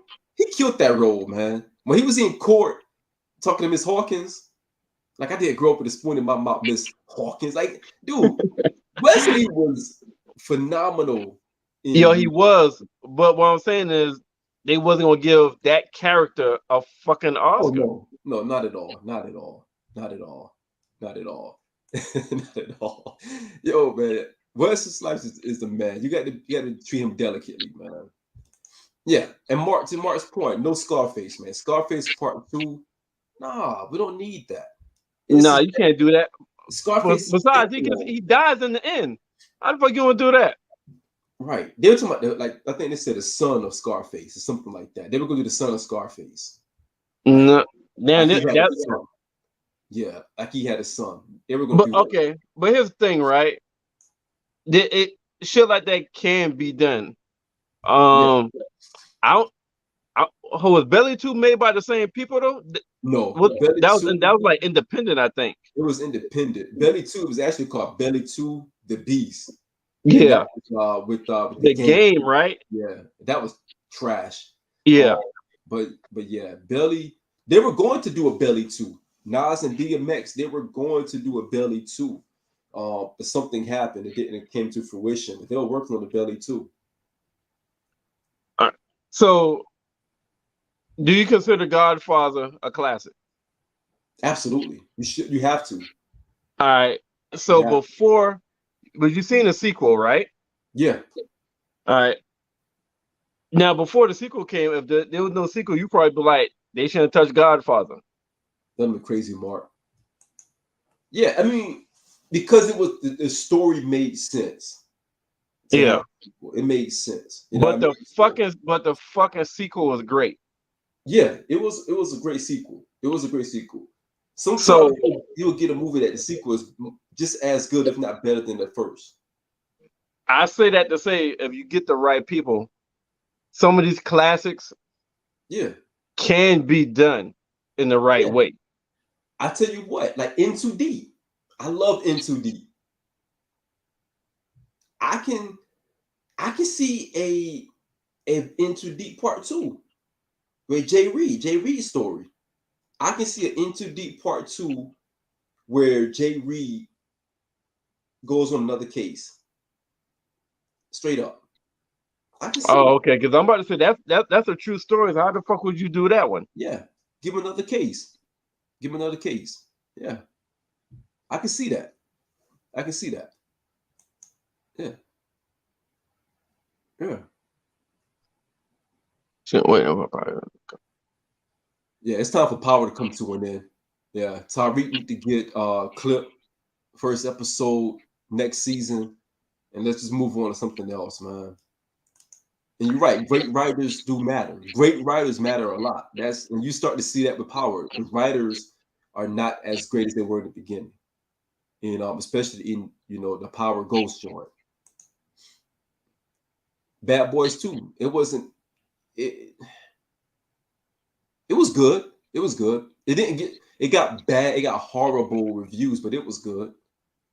Bad Boy 2 to me was just a whole bunch of action. It was just a whole bunch of action. My favorite Bad Boys is a Part 3. Yeah. The Bad Boys for Life the Bad Boys for Life is the best one in the trilogy. It is. That had more heart to it. That was good. Casino. It ended the way it ended. You can do a Part 2. It'll be difficult because the main characters in the plot around those characters are like Pacino, not Pacino. Nicky, he got killed at the end of Casino. They buried Nicky in the desert with his brother. So that'd be difficult to kind of play off of that because he was like he was the main star in that movie. I mean, Goodfellas, great standalone movie. By itself, stands alone and does great by itself. The Goodfellas, movies like that, man, it's hard. Great movies like that, it's hard to find a sequel to it because you don't want to mess up the legacy of that movie. You know what I mean? Like, I would have wished that Arnold Schwarzenegger would have did a part 2 to The Predator, as opposed. Now, don't get me wrong, part 2 with Danny Glover was good. Danny Glover did his thing in part 2, but I would have loved to see Arnold Schwarzenegger come back at some point for The Predator. Yeah. Okay. And I figured your the action movie, you would probably be more prone for action to see action movies, another action movie series, as opposed to like the drama or the other stuff. The drama have to be really good, man. I have Yeah. to be like really connected to the drama movie. I All love movies. American Homecoming is good. Yeah, I have to be really connected to it, man. If I'm not connected to it, it's like I can do without. All right. So before, but let's pivot and let's end getting in your bag. All right, let's end this getting in your bag. I watched a Jada Kiss. It was a YouTube video. I just happened to come across it, and what do you think about them doing last Friday? I can see Without that, buddy. Pops and without Chris, I want to see. They would have to bring Chris for me. Yeah, you would have to bring the entire cast back. Honestly. Yeah. And again, not to be morbid, but last Friday could be the one where they do Pop's funeral. You know what I mean? Everybody comes back to Pop's funeral. You know, not to be morbid again, but that could be the one. I would need Smokey though. Yeah, you have to have Smokey. You have to have Chris. He has to play that role. He can't be Chris, Chris Tucker. Not need Smokey. Yeah, no. I don't need Christopher Tucker. No. I need Smokey. No, yeah, I need Smokey. Yeah, and Debo, Ezel didn't have a part after part 1 though. No. Yeah, Debo, I don't know if they'll be able to do that. Debo's character kind of fade away a little bit too, but I would have loved to see him if they were to do it last Friday. Definitely not DC Young Fly. I think he's like he is so corny. He is. Yeah, I'm not a fan of him either. I couldn't watch a movie. I mean, he's corny. He can't even act. He's playing like in like a B-rated movie. I can't remember what movie it was. It's like in a B-rated movie. But yeah, nah. Please don't get Fly. All right, so let's pivot real quick. Before we end, I want you to get in your bag. Yeah. I saw a YouTube video of Jada Kiss. The Locks was on there. Jada Kiss, Chic, and they did an interview. I can't remember who interviewed them. After I started talking, you probably have seen the interview. And they was talking to Jada Kiss, and one of the subtitle was like that. The current artists, the current industry of artists, they don't study or respect their history. Yeah. Like when he was coming up, you know what I'm saying? He was studying the Big, he was studying Nas, he was studying everybody. All of them was studying people in front of him, and it was familiar people in front of him. And it was like today's time, they don't study people in front of them. And part of the reason is nobody in front of them before them to study, because back then people had careers. You know what I'm saying? They had music careers. They had albums to study. Now it's more that the music industry is not really looking for that album or looking for that person that have a longevity or have an album. They're looking for a person that have that hot single or have that hot 3-month phase where they're trending, there's a fad, and then they phase out. Then they look for the next trend, the fad, and it phase out. And so based off of that, it's kind of hard for the current artists to study people in front of them because there's really no longevity. Because whoever's hot, let's say somebody's hot in January, we're in March. They ain't hot no more. Somebody new hot that the music label or the industry done found. Somebody a year ago that was hot maybe for about 6 months isn't hot now. like the J. Cole's and the Kendricks or Drake's has every year has gotten smaller and smaller and smaller. Almost like Bobby Shmurda with the Hot Boy song. Yeah. And that was his thing. So what you think about that? Is it accurate? Does it have a point? What's your thoughts on that? I mean, Mark talked about this a little bit on Monday night when he was talking about the Bad Boy legacy, and the shiny suit era, what Puffy did at Uptown Records, and just the level of music back then was intentional. Like, they were intentional about putting out good quality music, and not just like a record, like just one song. They wanted an album to sound great from front to back, because the album had some kind of concept to it. And I think that that's lost, because in today's music is more about streaming. Like, if you get a hot single, that single streams like crazy, and the industry has shifted so much into the point right now where artists become like overnight success just based on that one single. And again, this is something Mark and I talk about behind the scenes a lot about music. And we're talking about like how the industry has shifted, how things have changed over the years. Where if you look at back then, bro, think about all the music that came out back then, where the albums from front to back was phenomenal. They didn't have a lot of fillers. Now, you had some albums back then that they were pretty solid, and they had some fillers here and there. But for the most part, they didn't have that many fillers like it is today. Today, you get one hot track, the rest of the album is like mediocre. Like, today is the anniversary of Confessions, Usher album. And if you think about, you listen to that Confessions album, man, even today, from front to back, the album is pretty dope. It's not many whack tracks on that album. So what Kiss is saying is that, like what Mark is saying, the industry, they don't put anything into the artists anymore. You don't hear artists getting these contracts where they have to crank out good albums, because album sales are not the same today that they were before. Back then, you go platinum, you go gold, you had a pretty good album. You know what I mean? Your album, like, you had some good singles, videos were good. You had a good body of work. Today, that one hit single may get you 3 million, 4 million streams, and that's all you need today. The rest of the album can be tridash, but that one single may get you all the stream that you need. Yeah. And even to Tina's point, I mean, the music, we don't listen to music today like we used to. I live in nostalgia. I would love to, like, I used to travel. And remember, you seen my CD cases, like 5 or 6 CD cases in my car, just popping to me my CD deck. And now all of that has transferred to my phone, to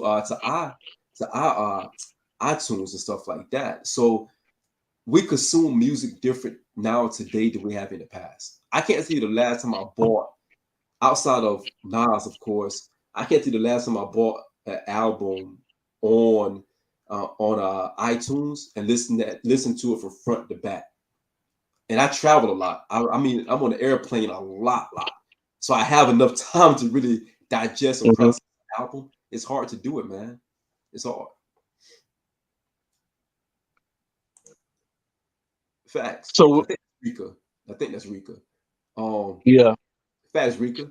Album, the album dropped like a week or two before, after the single. The singles used to be the build up to the album coming out. Now the single is just a single. It rides through the entire promotion for the album. Yeah. It's hard to listen to the radio now. Nothing is played on radio anymore. So Jadakiss is right. Jadakiss come from, as much as we can give Puffy all this flack or whatever, man, but Jadakiss, all those guys, they come from the school of Puffy, where it was important for Puffy, for his artists to put out a good record, a good album, not just a good single, but a good album. The singles were like the body blows. The album was the knockout punch. We don't get it no more. It's the opposite now. Okay. Speaking of Bad Boy, let's jump over to the West Coast about Death Row. There's been a lot of chatter with Snoop Dogg. Like Bow Wow wants to end his career how he started. Mm-hmm. And he's supposed to be collaborating with Snoop Dogg to make one last and make his final album on Death Row with Snoop. And some other nostalgia West Coast people from former Death Rows getting with Snoop. And so Snoop is pulling some old people, pulling some favors, and I'm hearing some couple of new people supposed to be getting with Snoop as well. Yeah. What's your thoughts on that? I like Snoop taking ownership of Death Row Records. I like that. I think that's dope that he's taking ownership of Death Row Records. I think it's full circle. It's full circle. But let's be honest, man. We are in 2022 now. I don't think we're really looking to a Death Row, Death Row artist type albums at this point anymore. Snoop just dropped the album about a month ago. It was a pretty solid album. Back on Death Row album. It was a pretty solid album. But I'm not looking forward to hearing a Bow Wow album just because he's going to Death Row. You know what I'm saying? The one thing about Death Row, Merv, and we came in the same era, but Death Row was at its peak. It was because of Snoop, Dre, Pop, the aura around Suge. You had Dog Pound, Lady of Rage. You had those elements, man. But out of all of those names I mentioned, really the only ones that really blew was really just that Snoop first album, Dre's The Chronic at the time, and Pop coming in with All Eyes on Me and Machiavelli. Other than the Dog Pound album wasn't that great. It was solid. It wasn't that great. So, like Mark said, they can't recreate that magic. What they had was like literally lightning in a bottle at that time. You know what I mean? And it was a lot of because of controversy as well. Death Row had a lot of controversy around it, but they had three of the biggest names in hip hop at that time: Snoop, Dre, and Pop, when they were at their height. So I don't know how much Snoop can actually do to recreate that, man, to be honest. All right. So question. Are music labels dead? Absolutely. There's no more major labels. Like if you think about it, like that Def Jam label meant something back in the 90s and the early 2000s. It meant something. When you see anything that Def Jam was dropping, you will have to respect that because you had Jay, you had, X, God Bless the Dead, you had Rule, Meth, Red. Def Jam had a stable of talent. You know what I mean? So the record labels don't carry that much weight anymore, bro. They don't carry it no more. Even Loud Records. Remember Loud Records? Steve Rifkin? Yep. Loud Records had Mobb Deep, Raekwon, Big Pun. Loud Records had a monster roster on that label. Even Rawkus Records, when they had their run, Rawkus had, a nice lineup. You know what I mean? So, I mean, you had Yasin Bey on there, like at the time, you had, I mean, it just Talib Kweli. I mean, you had all these great artists on those labels that meant something. So right now, I don't even know who's on Def Jam. I don't even know like who's on Def Jam. And Def Jam was a home. It was the pinnacle because yeah, LL, Beastie Boys, Run DMC. I mean, they had everybody. So back in this one, our era, right? People whether they're singing or they rapping. Their goal was to, I gotta drop. I gotta come up with some fire. Cause I gotta get on a label. Get on this label. I made it. I'll make some money. Yep. So It's the days era of if you're in the music and you're trying to Facts, get Mark. on. Facts. Are you trying to come up with that hot stream song and that's Yeah. it now? That's it. Mark just hit on the head. Give me 2 hot singles and a remix, and we'll see if I invest anymore. And that's what it is. Like these labels, even if you look at the R&B artists, if we switch a little bit from the hip hop side, even if you look at the R&B artists, what's the last R&B record that you bought and you said, man, from back to front to back, this is a phenomenal album. It was promoted right, etc. We don't get that very often. Like I said, today is the anniversary of Confessions, and think about when Confessions came out. The video was dope. There was a story behind it. The promotion was there. It was so much going on. Even when the Bad Boy Street Team, they'll be in the streets of New York with the posters saying "Ready to Die" coming out. The promotions were there. Record labels was really pushing the artists to the forefront because they were promoting the album. Now they're promoting the single. How many streams can this single get? And we are consuming music different. Like Kanye, the Donda 2 album. The album didn't even come out on iTunes or Spotify, any place. You had to buy an actual $200 pill to listen to the actual album Donda 2. And they just released the news, I think yesterday, that Donda 2 will be released to all platforms in about 2 more weeks. Now think about somebody who probably purchased that album a couple of weeks ago thinking they're going to be the only one to get that album. That is ridiculous. That was a business move by Kanye. Move. It's the business move. But even going back to the RZA, they sold Once Upon a Time in Shaolin, like the Wu-Tang album that we would never hear. The Wu-Tang album that was bought by Martin Scorsese, and they took him to court. He had to give it up, relinquish it. Somebody else has it. We would never hear this album ever. We don't even know what's on the album. We haven't heard no snippet of anything. Music is being consumed differently. So it's because it's being consumed differently. I think it's taking away the nostalgia of creating a great album. And you're right, Tina. People don't really make videos like that. Nas just released Wave Gods today.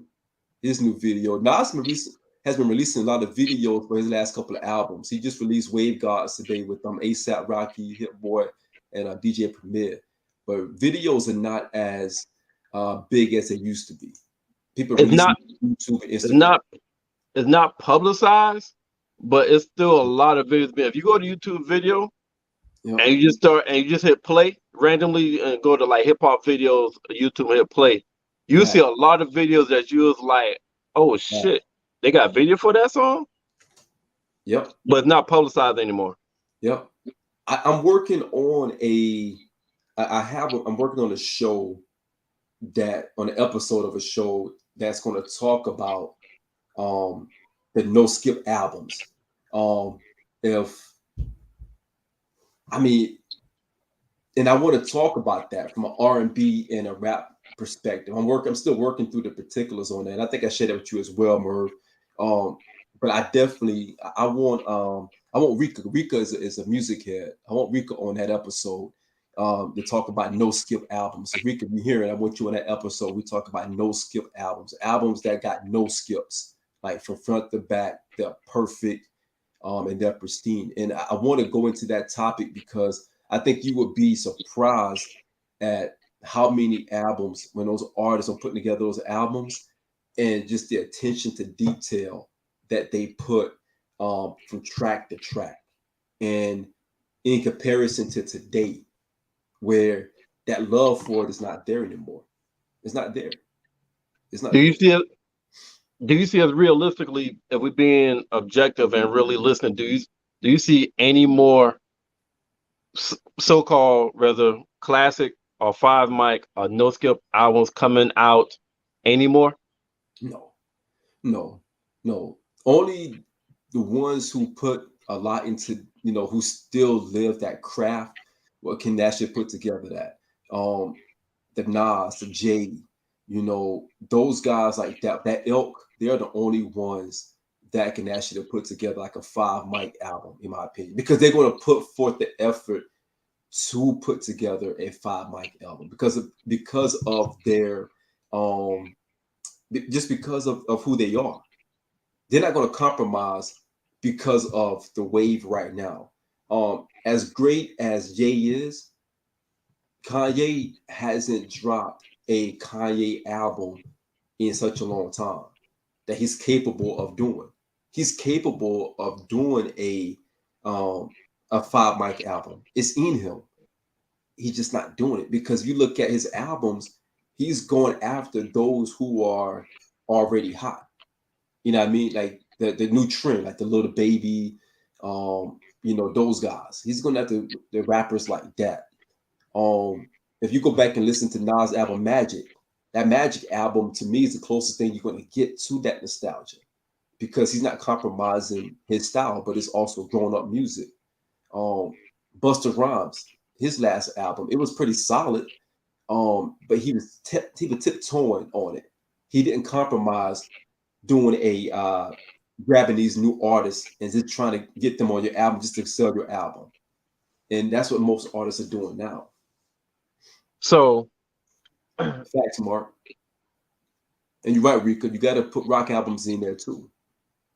You got to. all right. So it sounds like music artists are better business wise, but weaker as far as like content and skill set. Definitely. Hey, what Jada said, they don't have to put forth the effort no more. They're making money. They're making money, bro. No one cares to be the king of anything. No one cares to be the king of New York, the king of the South, the king of the West. They don't care about that no more. They all making money off of gimmicky rap, you know, and that's not disrespect to the new school, because I think the new school I think some guys have some great stuff.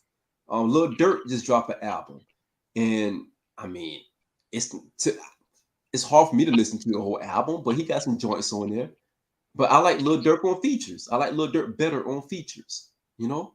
Lil Baby, I like Lil Baby better on features, not as a whole album, but I like him better on features, you know.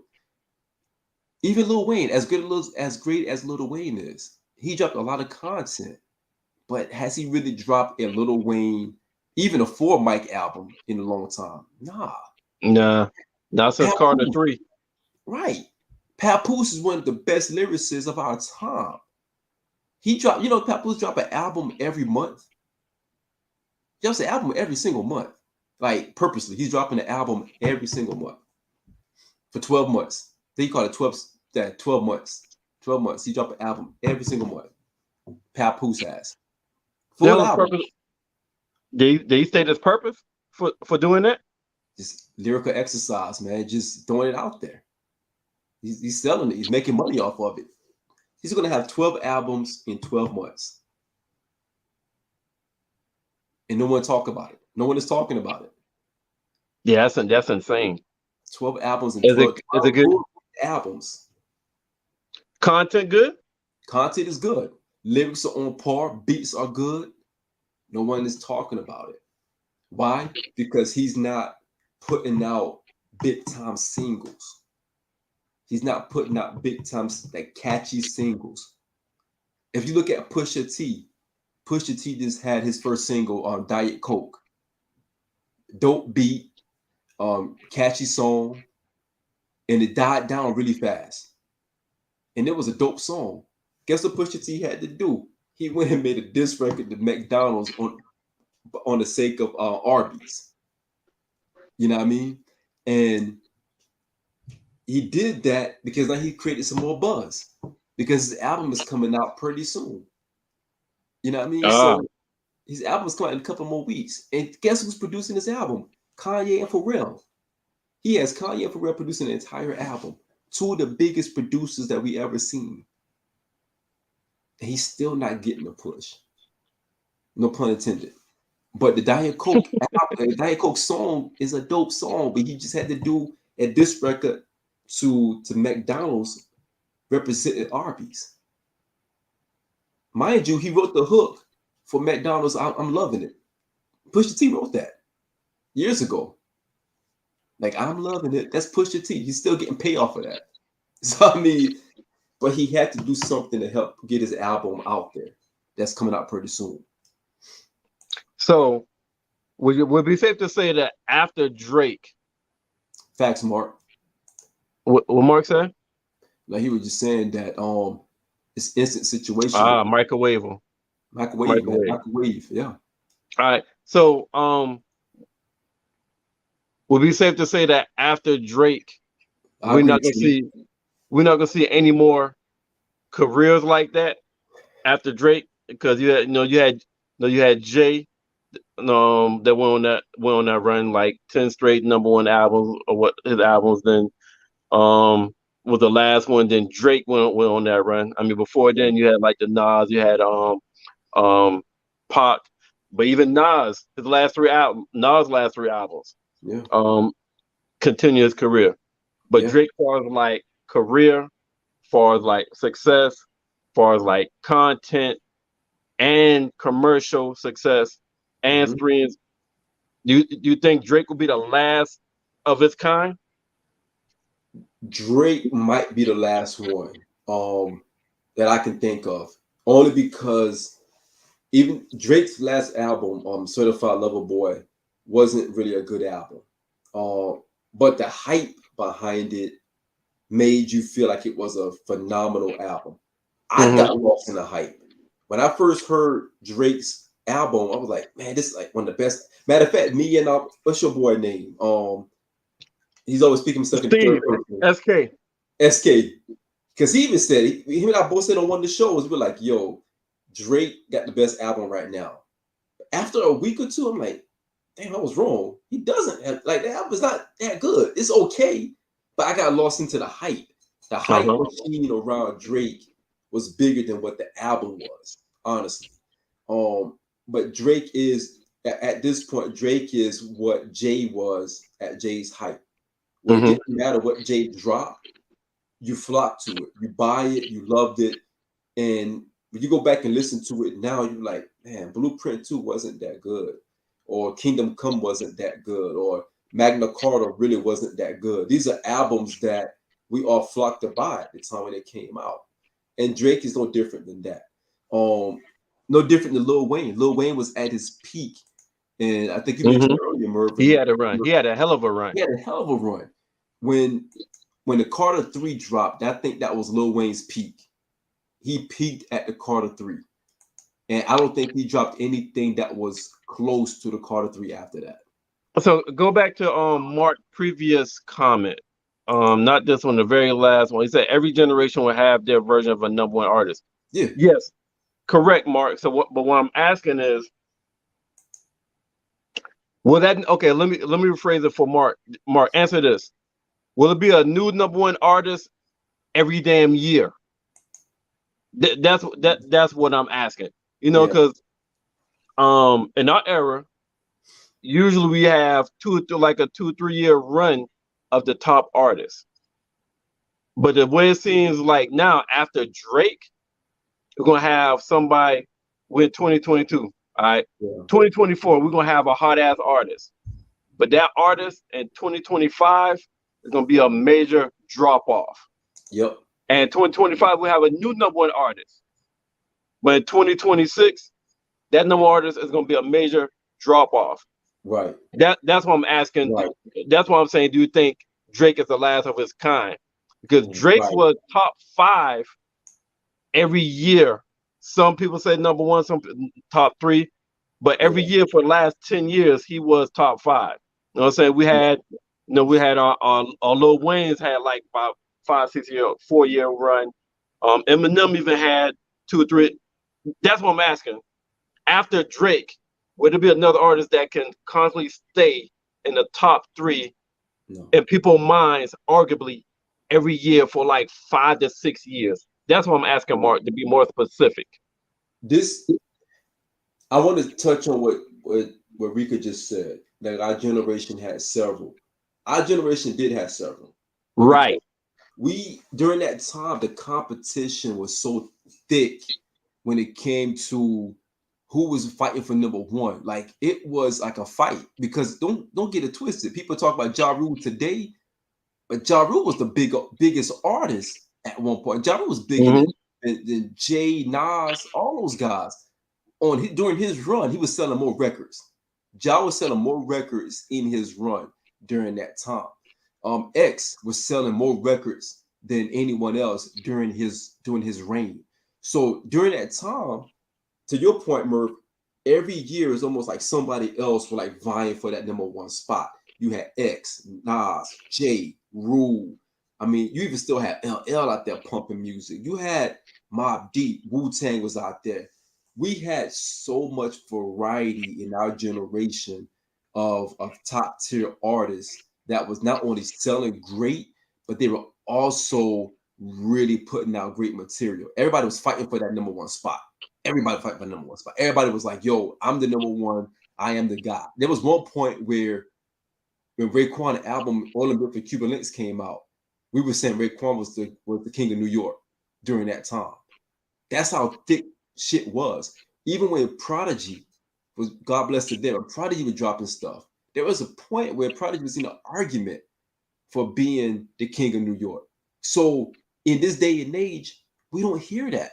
We don't hear who's competing with Drake at this point. You know what I mean? Like who's really coming at Drake at this point? Really nobody. You can say Wayne, but Wayne is like an elder at this point. Wayne is kind of like past that prime right now. Yeah. Mark said, and that's what I'm asking. And that's why I think. Yeah, Tina, you're right. I mean, yeah. Pop Smoke, he had some traction. He was getting there. It's hard to say where he would have ended up. Drake is just different. Like it's hard to compare a lot of those artists, you know, Pop Smoke, Nipsey, all those guys, as great as they were, God bless the dead. Drake is just, he's kind of one of one in this era. It's hard to put that in there. Yeah, but like I feel like Drake, but I feel like the baton. Facts, Mark. The labels are backing them. The labels put a lot of energy in those artists during that time. Exactly. Yeah, Mark, you kind of supported my point though. You know what I'm saying? Like my question was not to diss the current generation. It just to me, I don't see like the baton was passed to Drake. You know what I'm saying? Like each year the baton is passed to someone, whether voluntarily or whether it got snatched. Yeah. You know what I'm saying? Career wise. So you got your Biggies, your Foxx, your Jays, you got your Nas, got your DMXs, where arguably every year somebody was like, nah, DMX number one, Jay number one, but usually by 3 or 4 years straight, the same top six would be the same top six, but it would just fluctuate between who's number 1, 2, 3, 4, and 5. Right. Well, I'm thinking in this current generation, it's not gonna fluctuate. The top 5 is not gonna fluctuate. Like whoever number 1 next year might be like number 10, and then the third year might not even hear from him no more. And then whoever number 2 next year might be number 8, and then drop off. And you may have a couple people that stay in the top 5, but I think it'd be a rarity of 1 or 2 people staying in the top 5 consistently every year. Exactly, Mark. Because you think about the Migos. When the Migos came out a couple of years ago, the Migos had everything on Smash. Yeah. Everything. You would think that and I wasn't a Migos fan, but they were everywhere. Migos were doing everything. And now you rarely hear about the Migos. So even remember Fetty Wap, Shorty, won't you swing my way? Like people were going crazy with Fetty Wap. You know what I mean? Even as great as Rick Ross was and still is, his last album was a dud. It was. I You was know what I I mean? was highly disappointed. It was a dud. Like, and that's coming from Rick Ross, who has a great ear for music. He's his own great A&R. Like, it just you see these artists, they lose their esteem. Um, you know, and Mark talking about Kendrick Lamar. When last time Kendrick even dropped an album? Like, we haven't heard from Kendrick in a couple of years now. We're still living off of Kendrick's, I guess Kendrick's Damn. yeah, Was we Damn still was like the last album, right? right, we still saying like, well, Kendrick is a dope artist. But look at all these other artists, his peers. His peers is a J. Cole is his peer. You at Drake, you can consider kind of as his peer because they all came out at the same time. And remember when Kendrick was like, I'm smoking on all your favorites or whatever. And the guys at his peers, they're putting out great music. J. Cole just dropped a great album, Grammy nominated. He could win a Grammy. But the point is, a lot of these artists, some of them are getting lazy. Some of them don't need to make another album because they're making money. And also some of them, they don't have a passion for the craft anymore. And that's kind of going back to what Jadakiss was saying. They don't really have a passion for making the music and a passion for really advancing the culture of hip hop. They really don't. Yeah. So that made me think of something, right? Can So Nas, can I respond to Trey real quick? yeah, go ahead. And try to get what you're saying, but I somewhat disagree because I don't think the elders had to pass the baton. I think some of the elders kind of drifted off and start doing other things where the baton was just dropped. They're like, shit, I'm dropping it. I don't have to pass it. I think some of the elders have co-signed these guys. I know Jay has co-signed a lot of these new artists. Nas has co-signed a lot of these new artists. Busta. Some of those elders have co-signed a lot of these new artists. They have jumped on records with them. They have promoted some of their music. I just think some of these new artists, the longevity is what's getting them, right? They don't have the longevity of some of our elder statesmen. You see KRS-One just dropped an album a couple of weeks ago, and the album actually pretty dope. And this KRS-One, so I don't think some of these newer artists, kind of go back to what we were saying earlier, Mark was even saying earlier that everything is microwave music. So they're not putting out a body of work that can sustain. The playback is not there no more. The Migos, as great as they were in that juncture, in that time period, you don't have a nostalgia by going back and listening to the Culture album, in my opinion. And I can't speak for nobody else, but I can't. But I damn sure can go back and listen to Wu-Tang Forever or Ready to Die or All Eyes on Me. You know what I mean? I can go back and listen to old music because of the nostalgia, because they were great music and they were timeless. Everything now is time stamped. It's time dated. It's hard to go back and listen to it because you're like, damn, it was good, but it didn't age well. Yeah. All right, so let me ask you this: so Nas won album, the hip hop album of the year last year, Grammy, right? Mm-hmm. And he's up for another one. Nas is what? Nas 48, 47, 48. 48. He been in the game with not Illmatic. Is that 95? No, Illmatic was 94. 94. About like 94, 2004, 2014. It's about 30 years. Yeah. Damn, it's about 30 years for Nas. Yeah. So Nas getting a Grammy in his late 40s, where hip hop is supposed to be a young person game, industry, right? Is that to Nas? Is that to the greatness of Nas, or is that to kind of the weakening of the industry quality, or is it both? I think it's both.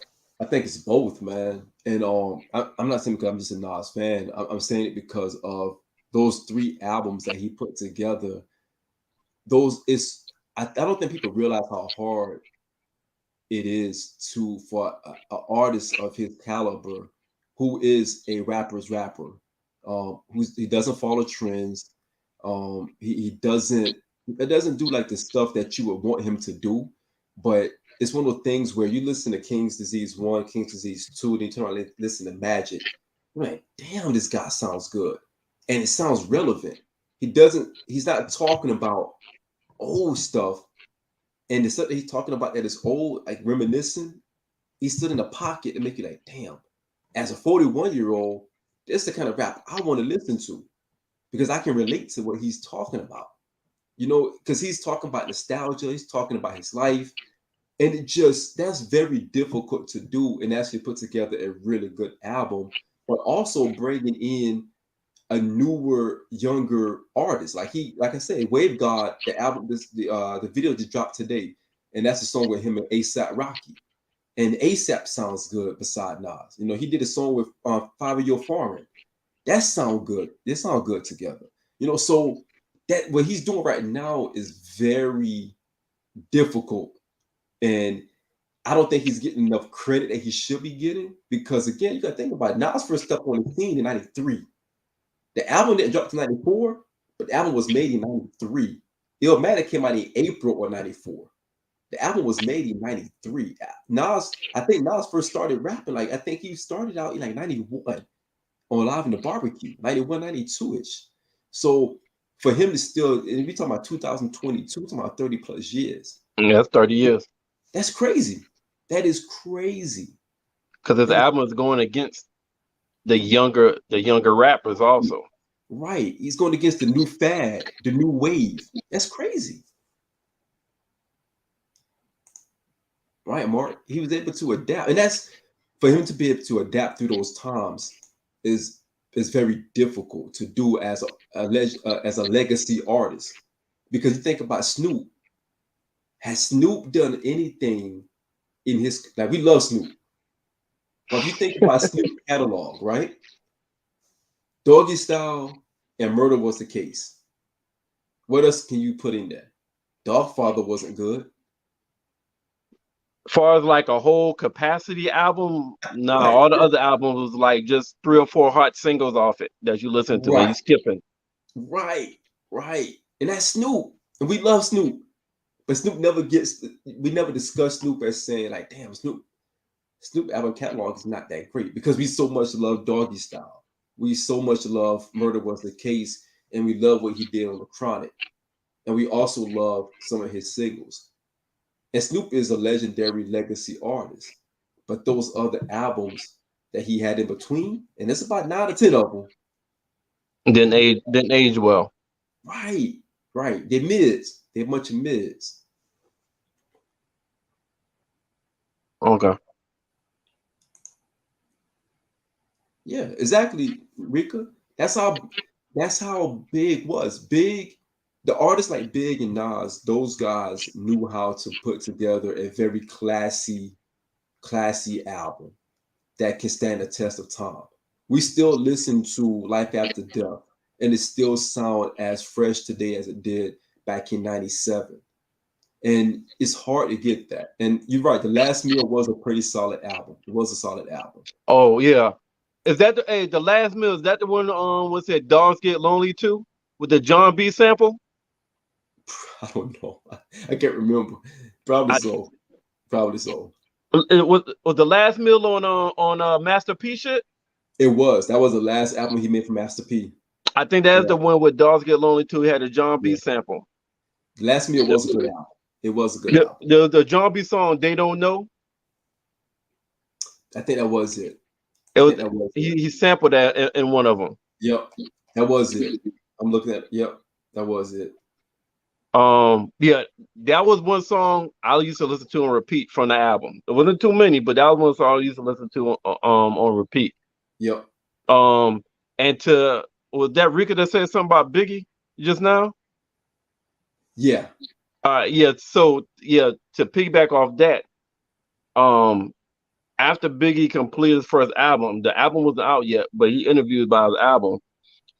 The one thing that Biggie understood was, and what was gonna make him great is they interviewed him, and it was like, He said in the songs, he said now finally nigga rapping about blunts and bras, tits and bras, menage a trois, sex and expensive cars. Right. He said that on one of his songs, and somebody asked him about life after death. He was like, man, when I made Ready to Die, I was in the streets, I was selling drugs. It was like, when you doing that shit, you in the streets, you gotta be ready to die. That's why that album was so damn dark, because in that album I was ready to die. And life after death, I can't rap about drugs no more. I can't rap about being broke no more, because I ain't broke. Right. I ain't selling drugs no more. Right. So I do agree with what Rika said, that if Biggie was still alive, he's still been rapping with the content, the skill set, and the quality, but it would been off the current shit, and he would mix in the current shit.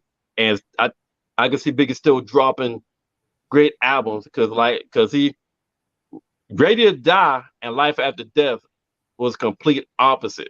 They were. And he adjusted from one album to the next. Yeah. You know what I'm saying? He adding the Notorious Thug song. Yeah. With Busy in them.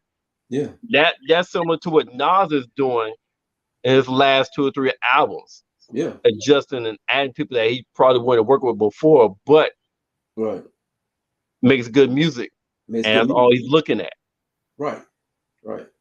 And Jay did it. When Jay was at his height, Jay was making songs with artists. Bun B. Yeah. When they were like trending, or they were at their peak, he was collaborating with them. Remember, he did the joint with Juvenile. He did the joint with Twista. He did joints with Bun B and Pimp C, God bless the dead. So he was doing joints back then with artists from different regions. T.I., from different regions that were like on the upswing of their career, and it gave him opportunity to adopt their fan base as well. So Jay did it. Jay did it back then. When Jay went dolo, like the Magna Carta stuff, and shit wasn't that good, it showed you that in a box he may not be able to do it. But when he was able to collaborate, knock out the park, man, all the time, knock out the park. So yeah, music is different now, man. We consume music different. Even Trey said it himself, he had to listen to T-Pain streams to put him on different artists, and Mark put me on some of these new artists. Mark was telling me about Lil Durk a couple of years ago, before I had a chance to really like indulge into Lil Durk. And again, that drill music is starting to become like, the drill music is the thing. Drill music is the thing right now. It's crazy.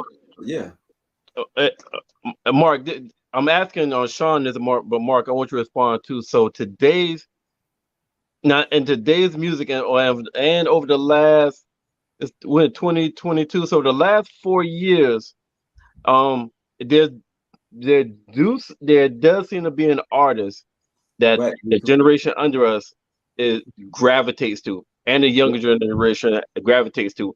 I first heard his name in 2018. I've heard it more and more each year. And that is NBA YoungBoy. Is supposedly kind of like this, the younger generation Tupac per se, based off the current scope and quality of what based off today's standards. Yeah. Have you listened to him? You got any thoughts about him? Mark, let me get your opinion as well, because he just did an album with the Baby. Yeah. Last month. That's getting a lot of hits as well. Yeah. I'm not a NBA YoungBoy fan, be honest. I struggle with some of that music. I see Tina putting there that joint, that song, What the Fuck Is That? That song is crazy, man. Like I listen to it, it is crazy, man. Like do what the fuck is that? Like it's you have to listen to it, man. Listen to the lyrics, man. These guys are crazy out here. Like these new rappers, man. Like I thought our generation was bad. These guys are out of control, man. Like that song is really bananas. But yeah, I don't really get to NBA YoungBoy like that, to be honest with you, man. Okay, have you heard his diss song where he talked about he mentioned Gucci in it. I think it's called "You Hate NBA Youngboy." Yeah. Yo, Yeah. that song was wildly disrespectful. He gotta be careful. He gotta be careful about that, man. Gucci don't play around with that kind of stuff, man. So he gotta be careful about that. Yeah, that song was wildly like I haven't heard a song that disrespectful probably since "Hit 'Em Up." Yeah. He gotta be careful with that, man. I hope they pipe down.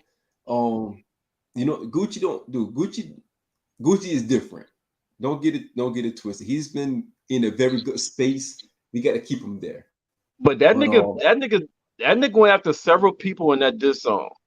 He did, and that's what I'm saying. He got to be careful, man.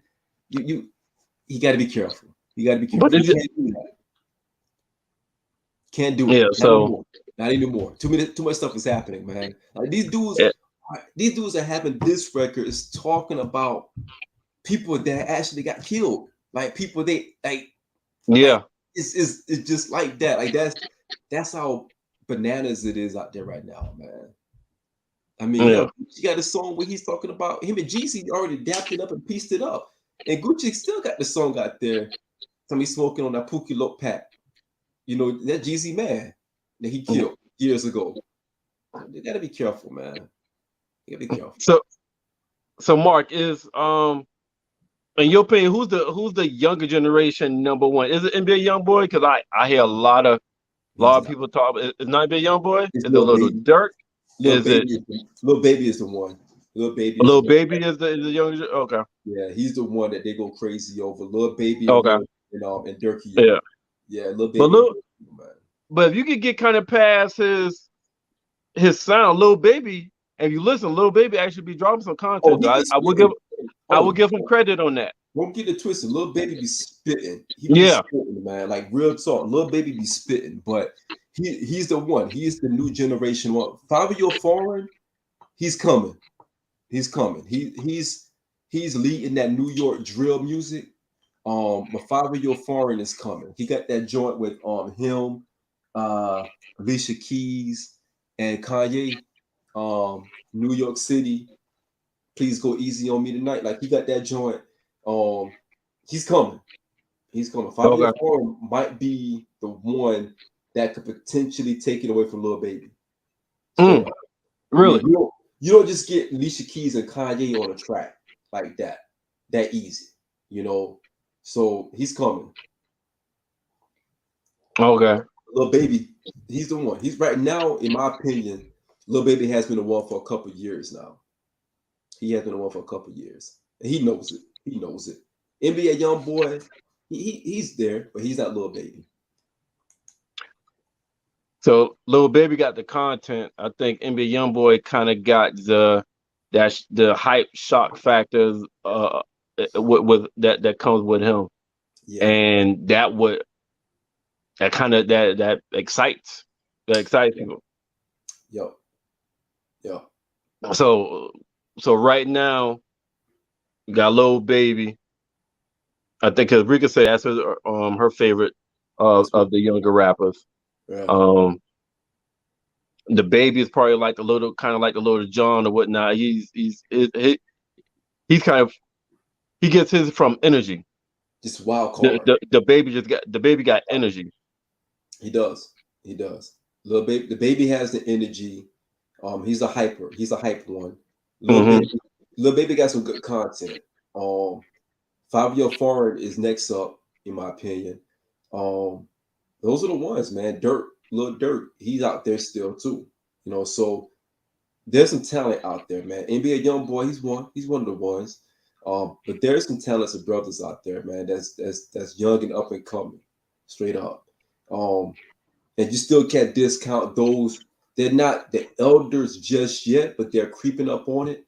And that's the J. Cole's, the Drakes, those guys. I mean, even Freddie Gibbs got some good music out there. I mean, so there's a lot of great artists out there, man. Newer artists, those who are kind of that mid-tier. They're not legacy just yet, but they're mid-tier, and they're coming as well. Is J. Cole? I'm not talking about money-wise. because he owns it. From my understanding, I think he owns all he makes all his own shit. So I know he got the money. But is J. Cole the Jadakiss of this generation? Because No. he's respect. And let me kind of put it in content. Like J. Cole is respected, Jadakiss respected, but I don't see him like J. Factual. Cole has hit that superstar. He haven't that superstar status. Like he got it though. He got it in him. He got the content. He can make the songs. He can make, but it just don't seem like he's hit that superstar status.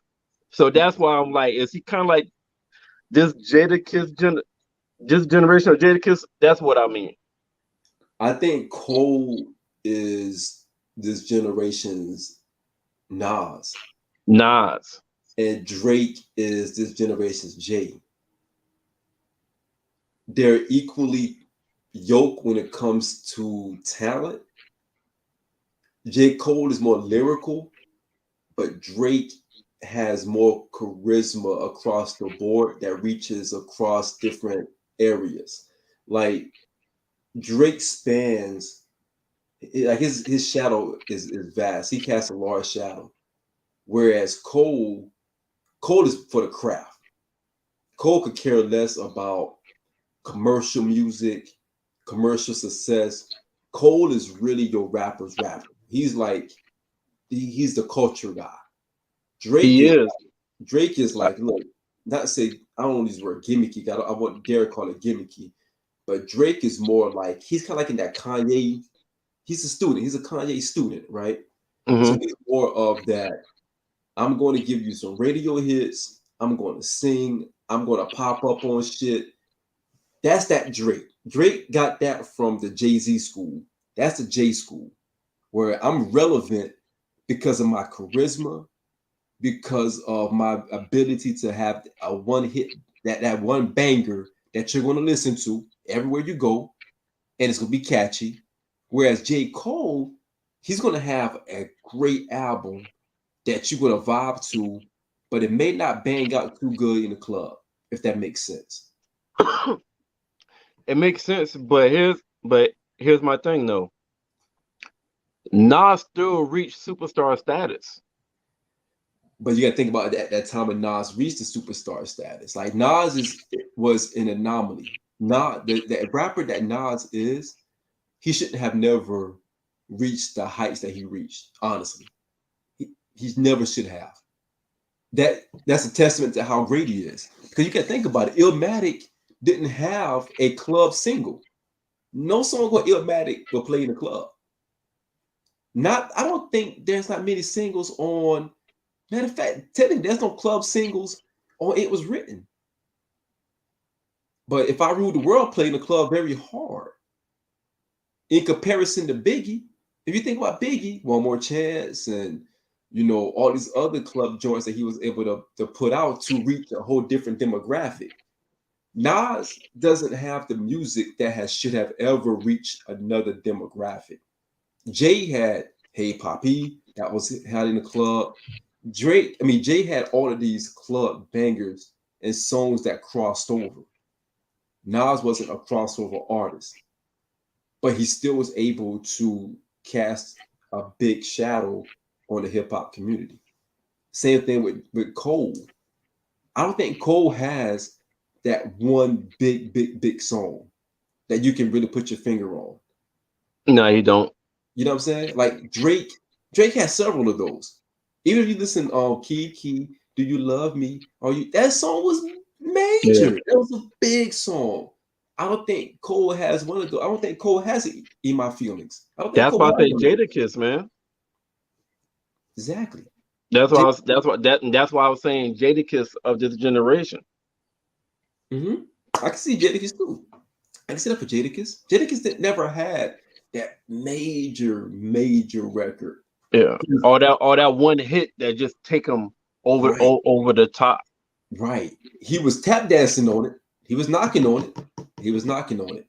But he never had it. Like Beanie Siegel. Beanie has probably one of the better catalogs in hip hop. But he doesn't have that one record that pushes him over into that different stratosphere. Nah. You know, Jay didn't get it until Hard Knock Life. When he took that Hard Knock Life, that was the album that took him out of here. That was it. Mm-hmm. He's gone. He's gone. After that, he's gone. And he found a formula. He found a formula. He was able to have that one record for every album, even after that, that took him out of here. Took him out of here. You know, dirt off his shoulders. Took him out of here. Black Album. You know, the oldest joint with him and Kanye. He's out of here. You know, the Pharrell joint. I wish I never met her out of here. You know, excuse me, miss, out of here. Cole doesn't have that. Jadakiss never had that. They just never had it. The Drakes, they have those. Yeah. They have those joints. Kanye, they have those joints. Benny the Butcher, the Griselda guys, dropping some of the best shit we're going to hear right now. Yeah. They don't have that. Yeah, you're right. There's another one that don't have that single to take them out of there. Thanks, Mark. Right. But they're not looking for it. That's the thing about it. They're not looking for it. Benny album just dropped about 2 weeks ago. We could go 2 weeks ago. Phenomenal album. He got to join his first single on there with J. Cole. Again, he's not looking for something to get. And J. Cole murdered that fucking song too. Yes. Yeah. Yes, that album was a really good, well put together album. But again, he doesn't have that one record to say, I'm out of here. Yeah. I thought Lil Wayne was gonna be the same way until the Carter 3. Yeah. When the Carter 3 dropped, Carter 3 put Lil Wayne in a different world. Yeah. I bought that album. Yeah. I bought that album. You know what I mean? That put him in a different world. A Millie, he's out of here. That was it. You're right. You're right, Rico. We Gonna Make It should have been the one, and it had that feel. But what hurt, I think, and this is something, and I know we want to wrap this thing up. Great discussion, by the way. I knew we to wrap this thing up, but you got to think about when We Gonna Make It came out. It came out in 2001. We Gonna Make It was in a crowded area with other singles. Nas had Got Yourself a Gun. He was, going back at Jay. Jay had Song Cry. He had all these other records that was going on during that same time. There was a lot of great music in 2001 that Jadakiss was going up against, and We Gonna Make It came out. And unfortunately, We Gonna Make It kind of got smothered by some other huge records. Even Fabulous had You Can't Deny It, I'm a Straight Rider, You Don't Want to Fuck With Me. Something like I forgot about that. They were ringing off. Even you think about 112, Peaches and Cream, all that stuff came out in 2001. 2001 was crowded. 2001 was crowded. I think Usher had 8701 came out. You Got It Bad. 2001 was crowded. We Gonna Make It is not going to surface above those other records. There was too much going on.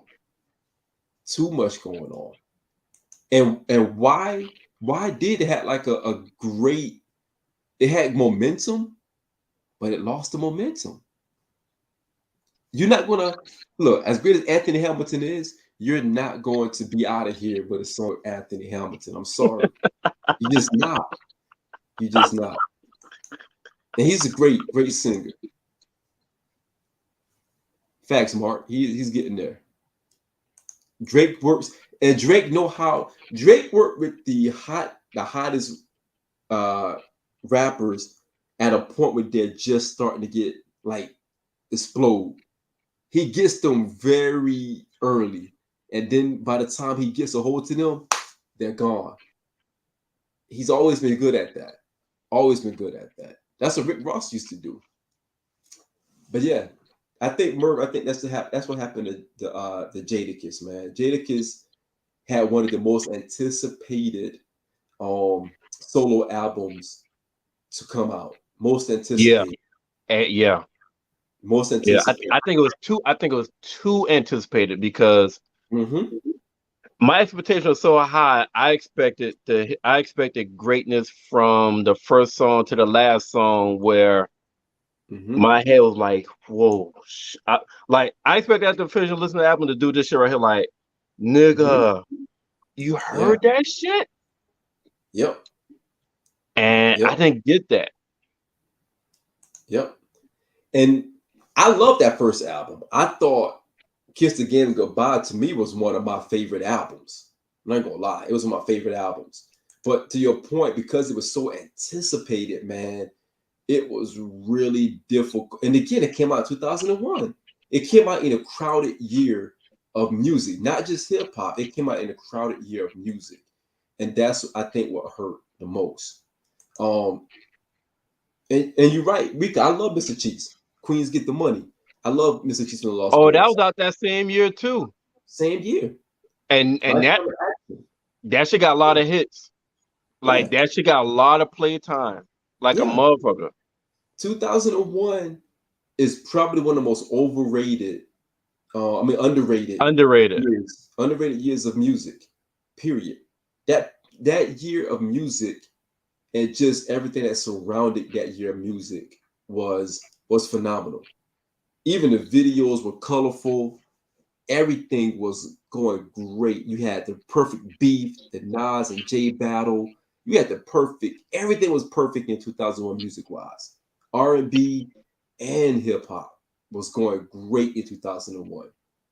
Jadakiss just happened to come out during a crowded time. It was just crowded.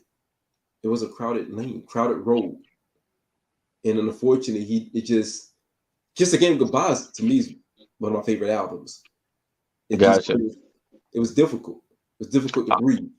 I also think Jadakiss struggled with making his lyrics was there, but I don't think the songs and the hook was there. The song, him making great, he'll make a great verse. He'll have 3 great verses, Yeah. but that hook and the overall song just wouldn't be there. You got Because to he's the have that MC. song Right. to send you off. Yeah. Because he's And an MC. that's what his album struggled with early. Mm-hmm. Merv, he's an MC. When you're an MC like that, you really the separation of an MC, a rapper, and a great songwriter, it shows. You know, Jay had a lot of charisma that allowed him to have a lot of carryover. But if you listen to some of Jay's hooks, he's not a great hook writer. It's not really a great hook writer. A lot of his songs doesn't have great hooks. Jay charisma is what sells the song. He doesn't have a lot of hooks. You know what I mean? And he has a lot of quotables. Right. And that's what really sells. That's why he became the conversation rapper. Because he had a conversation tone. And that's why Blueprint was so great, because it was the most easy listening album during that time. It was very easy listening to the Blueprint. He's talking to you in every song. Hov did that.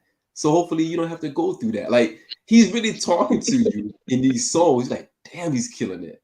You know, I'm a hustler, baby. I sell water to a whale. Like, he's really giving you game on the Blueprint album. You know, it's not complex. It's not too deep, too layered. It's right there for you to understand. Very easy listening album with great beats. Yeah, sneakily profound. Yeah, absolutely. Alicia Keys did drop. Yeah. Oh, damn. Songs in a minor. 2001 had nothing but bangers, man. Yo, that Alicia first album was probably my fucking favorite too. Like she had like 3 or 4 singles off that shit that had videos that was killing. Heavy rotation.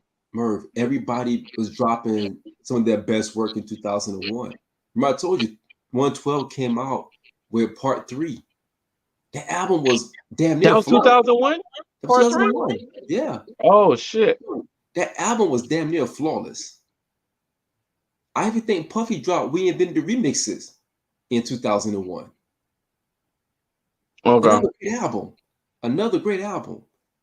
I mean, dude, it was just music at that time was it was, you know, like we could just say it, but even with that crowded road, he still maintained relevancy. He didn't fade out. You're right. He didn't fade out. He's Jadakiss. Jadakiss No, he is didn't. He always held his own. Yeah. I expected I expected more greatness from more. I just expected more. He always held his own. I wanted more. How about that? Right. I wanted more, and I expected more. I think the second single, or really the third single off "Kiss the Game Goodbye," was probably the thing that hurt him the most. Because if you think about it, the first single was "Put Your Hands Up." Nah, fuck that. Put Your Hands Down, which I thought was a dope song. But that's like a B. It's like a B-side record. It's like a B-side record. But that was his first single. The second single was the joint. We Gonna Make It. Either I think We Gonna Make It was the second single. No. I like both of them. It was the third single. We Gonna Make It was the third single. The second single was the joint when because that's when the dance came out. Like it's a Pharrell beat. She said she was a model for a year and a half, and then she let her in the head. Man, that was the second single. That was the second single. I know the song. I can't remember the name of it, but I know the song. Yeah. Knock Yourself Out. Knock Yourself Out. That's what it was. Knock Yourself Out. Yeah. Yeah. Part 3 was. Yeah. Part 3 is this shit. This shit. And I like all of Jadakiss singles, but the in between songs on the album is what let me down. Yeah. He had some joints on there. Yeah. I loved it at the time. But again, if you listen to the songs now, it's like, I can see it. Yeah. Like his last Jadakiss album that came out probably 2 years ago is the album is probably my favorite album, and the album I listen to from beginning to the end, because he actually got songs. He actually got good songs on that album. I think it came about 2 years ago. Yeah, he did. And don't forget, Merv, I'm looking at it right now. Michael Jackson came out with Invincible. Aaliyah dropped that year. Ooh. And that's, you talking about One in a Million? That's not One in a Million. No, that was the Aaliyah. Rock the Boat. Rock the Boat. Yep. Rock the Boat. That was the last album. And that single, heavy. Rock the Boat. Yeah. Survivor, Destiny Child came out that year. That was big. Okay. That was almost like an anthem. Yep. Maxwell came out that year. I forgot. Even Ja Rule, Pain Is Love came out that year, and Until the End by Tupac came out that year. So man, dude, there was a lot of great music. DMX came out with Great Depression. Ludacris, Word of Mouth. He was competing with some fire. It's too much. Mary J. Blige came out that year with No More Drama.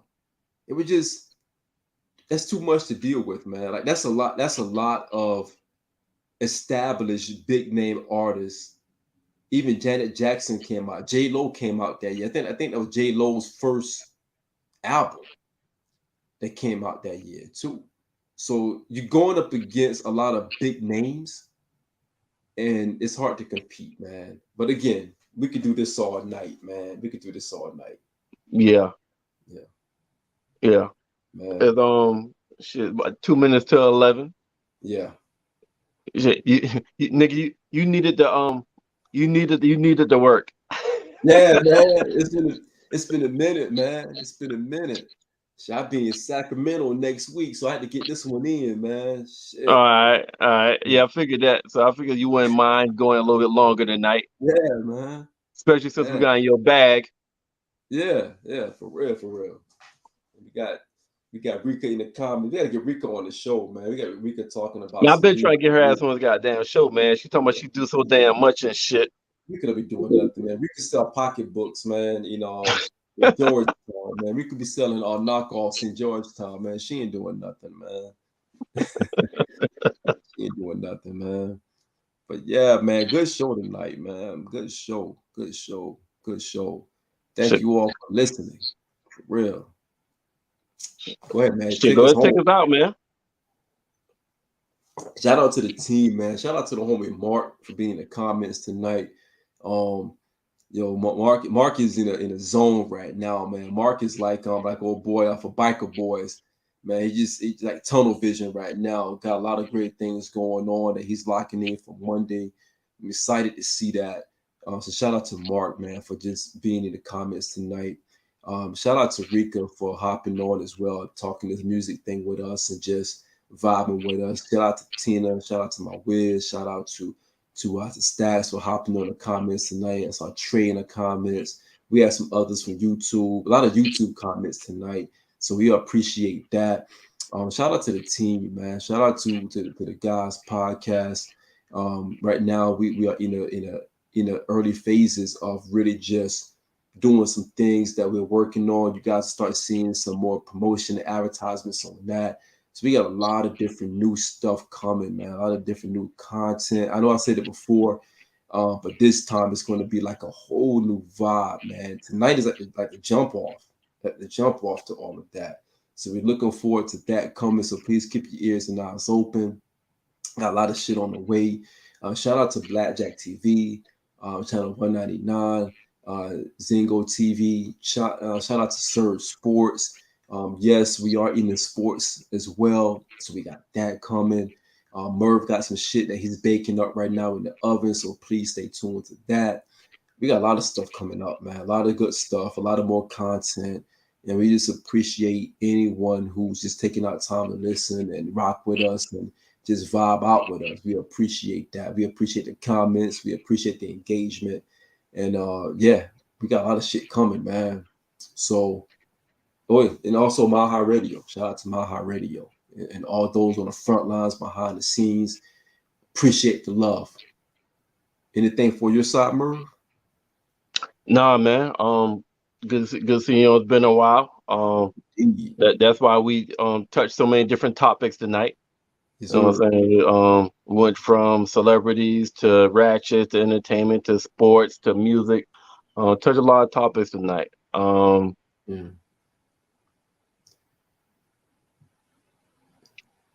Okay, I told you she was gonna say that shit. She overcommit herself too damn much. She's still I think we could be selling Avon, man. Yeah. You can sell pocketbooks and Avon. So, but nah, man, good. The end of the show, we'll use them in your bag. You was able to kind of like, retool a little bit, get your pod back on, kind of learn how to ride a bike again and shit. Yeah, got to spar a little bit better, man. Shit, you got me in this mug, like looking for, like ring the bell, man. Throw the towel in, man. Like shit, man. I ain't did this in a minute. Like, damn, I'm hurt right now. Yeah, you be all right. Yeah, you be all right. Yeah, real. But yeah, man, that's a show. We good. Yeah, that's a show, man. Yeah. Peace. Appreciate y'all.